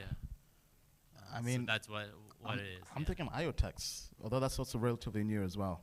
But I would say just go out there, maybe get 5 different platforms, try them out over some time, build small prototypes, see which one works best for your particular use case, then go with that. Yeah. All right? Thanks. Okay. So, someone like you guys, you know what you're doing, you got token metrics and stuff like that, but for the community, let's say, right, if there was a culture, not only of the spreadsheets, but also baked into, like a Kickstarter, but decentralized kind of version of it, that, we tried to do, Vitalik, introduced DICOs, but they never really picked up. One of the reasons I think it is, Vitalik's a super genius, but I think there's like one little weird flaw in his DICO, is that you have to vote for someone else has to vote for you to get a refund. And a competitor can come in and buy, vote you out of your tokens, even though you don't want a refund. So like fundamentally doesn't make sense to ever vote for someone to get a refund. If you want a refund, give the guy a refund. For example, if the funds can be tapped away monthly, 5% a month from the DICO, and whatever's left can be refunded. If you want a refund, after 5 months, okay, you're still 80% in there. Now that incentivizes the project to not overprice the thing, because then if it falls below the price, they can arbitrage and get their money back, and that's fine. So price it low, let individuals get refunds, and that's the concept for like a new kind of DICO. I was thinking to make like a platform, because CodeTrader can trade into ICOs, we wanted to make it safe to do that. So through something like that, through a sort of culture that we can build around something like that. What do you think of that kind of? I think it would be a beautiful world if people could get refunds on bad ICO investments. I mean, I have so many ICOs on that list. But I mean, I think it's good in terms of traction and adoption. I think it's tough because not only do the investors have to adopt it, also the ICOs have to adopt it. Right, so one little thing about this, just for example, CodeTrader, we built this. Okay. Just one little. Okay. Yeah. We made these tools to people to share on social trading and stuff. It's typical bounty. If you were to allow these tools for the ICOs for free, the ICOs then, we don't have to develop it. We can use those tools. Thank you.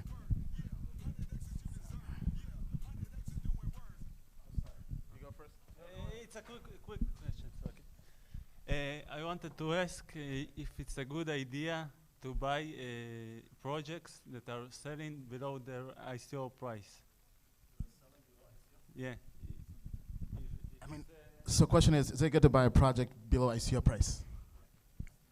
It depends on if you believe in the project. If you've done your homework on the project, I think it is, right? Although me personally, I don't do it, which is kind of very contradictory, right? But for example, this year, PundiX, I had it as an all-star project. Came out in a bad time, bad market, went 50% below ICO price. I have friends out there, people in my community, even our friend over here, Uncle Justin, got into PundiX below ICO price, over 50%.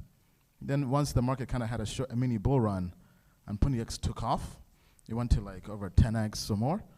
Guess what? He made a ton of money, more than people who are even in the pre-sale, right? So I think that does happen. I think it's a good strategy if you've done your homework, right? Obviously, if you're just blindly investing, it's a horrible strategy no matter what you're investing in, right? I think especially those projects that are hard to get into, picture Loom Network, right? One of our better investments this year, its all-time high was at 10x. But when it came out for a month or two, it was hovering around ICO price, even below ICO price. ICO price was, I think, between 7 to 12 cents, depending on when you got in and the price of Ether, right? But for a month or so, it hovered between 6 and 13 cents, right? So if you could just time it perfectly, right, those opportunities do exist. Does that answer your question? Yeah, very selective. I mean, basically, do your homework, have a list of all-star and Hall of Fame projects, basically top-notch projects, right? And then just kind of time the market. If you see them kind of go below ICO price and you think they're about a rebound, then that's really a good entry point. But definitely do your homework. If you had bought after the internet bubble burst, you would make a lot of money. If you'd bought pets.com shares, you're going to lose all your money. So it's, yeah. All right. This is the last question, unfortunately. So I wanted to ask about some insights for your take profit strategy. You mentioned Icon. It was. I mean, very good question. Taking profit. I think that, in a way, changes as the market changes, right? So last year, my strategy was after a 3x, basically after 300% or more return on your investment, I'll take out my initial investment, my principal. So that way, everything else was just free money, house money. And then the idea was to take out profits after every 5x or so. All right, so let's say after 3x, I take out between 5 to 10x. I take out about, let's say, 10 to 20% of, and then after that, every 5 to 10x, sell about 20% of my holdings. Right? So as you go up to 100x, you're taking profits on the way up, then also on the way down. And then I would ideally reinvest that into a brand new ICO, right? Or go to fiat, depending on if I had something I wanted to buy in fiat. Now this year in this bear market, I think it's really changed, right? So for me now in this bear market, I either hold everything and just wait and hoping that there's going to be a bull market, which I do believe in long term, because I'm bullish on the space long term. Or, for example, if some projects now also changed, right? They try to force this long lockup on you, right? For example, like Mainframe and other projects and QuickChain, if they give you a 12-month lockup and they only give you tokens every month, right? When I get those tokens, for the most part, at least the first month, I sell everything because I know I have the other tokens locked up the whole year, right? So in terms of taking strategy, nowadays, I'm more of a hodler. Actually, I hodl more now than I did before because I know all this is going to bounce back. And I don't really need the money right now.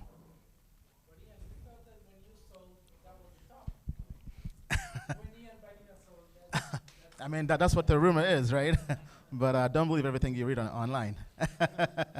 All right, but anyway, guys, thank you so much for everything. It's been a pleasure. We have one special surprise from you. We have Drew. Drew, please come up here. Drew's going to do a nice performance for a song. As you guys know, we're trying to really mix. Yeah, Drew's gonna. Yeah, Mike. Yeah, so we're trying to mix lifestyle of entertainment, music, TV, everything with crypto, right? So Drew has a nice song made for us. What's the song called? All right. Well, what's up, guys? How you doing? I'm Drew Morrissey. I'm creative director for 100X, and we are doing a crypto-related music album. So what we'll be doing is songs, popular music with crypto themes. So as a special thank you to Israel, we're premiering this new song called Fair Exchange. Now, it is kind of directed towards the ladies, and since there's so many ladies at this event, as we can see, we've chosen to do that one. So what I want you guys to do is get up. Let's get up. We've been sitting for a long time. We're going to do this song. You can get it when our album comes out Q1 next year. And it's been an absolute pleasure. Shout out to BITSME as well for hosting, Coty for winning the sponsorship. And let's have a good night out in Tel Aviv. So as we load it up, and all those songs are going to be on the album as well. So you can get it on iTunes, you can get it on Spotify, all the major outlets. Hopefully we'll have it on eMusic soon as well. You see a nice little plug there. So it should be right, Fair Exchange right there. And then we just got to get the sound going. Woo! You guys enjoy the event. Everybody have a good time. Learn what you need to learn. Good stuff. Good stuff. You see the wallet, see your rock. Let's see. No? Yeah. These are all really good, so it's okay if you hear the other ones as well. Yeah. So what you need to do is work it out. We can just do Rockstar on the Moon if you want. It should be. Yeah, you have to get out the folder. All right, guys, just give us a second here. Bear with us. This is our first performance in Tel Aviv, so. Just go to music. No. We'll choose. Then get here.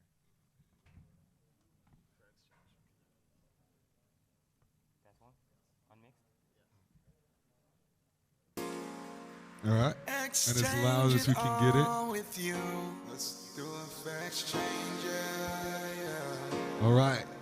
Won't say it all, just do. Won't say it all. All right. Let's do it now. It's a fair exchange.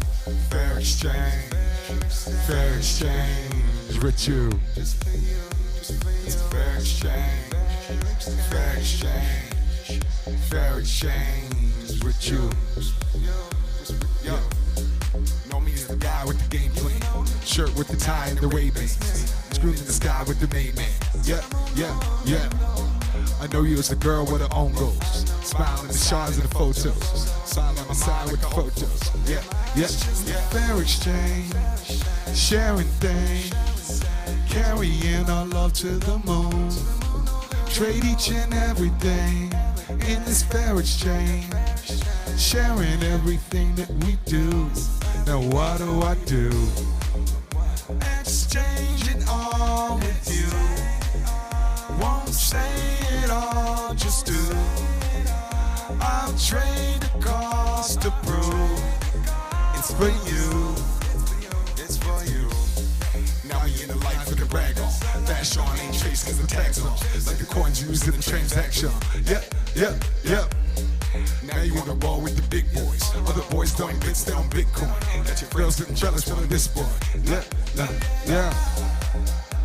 Exchanging all with you. Won't say it all, just do. Yeah. I'll trade the cost to prove. It's for you. It's just a fair exchange. Sharing things. Carrying our love to the moon. Trade each and everything in this fair exchange. Sharing everything that we do. What do I do? Yeah, yeah, what do I do? In this fair exchange, what do I do?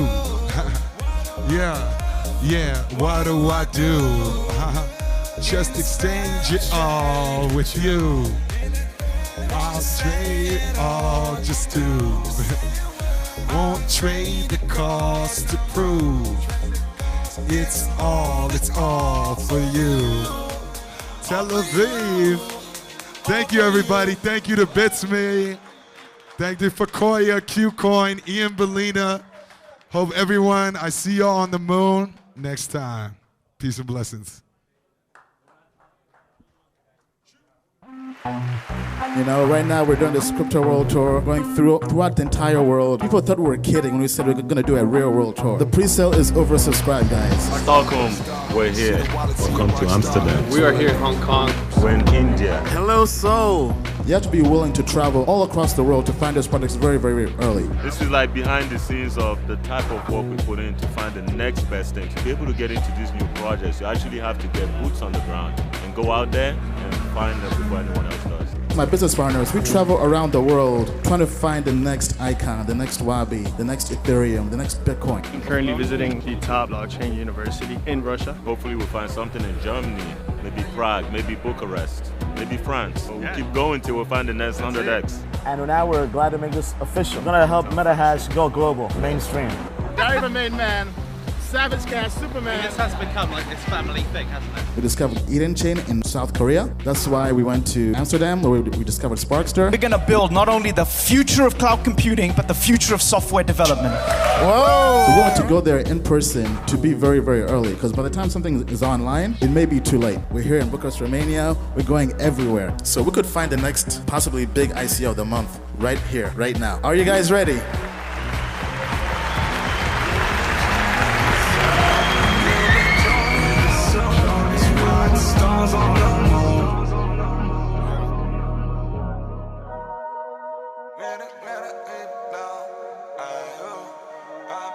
Made up in my mind, it's believable. Saw it at the time, it's achievable. Now I got the drive, get the key to go. Got the key to go, if I believe it though.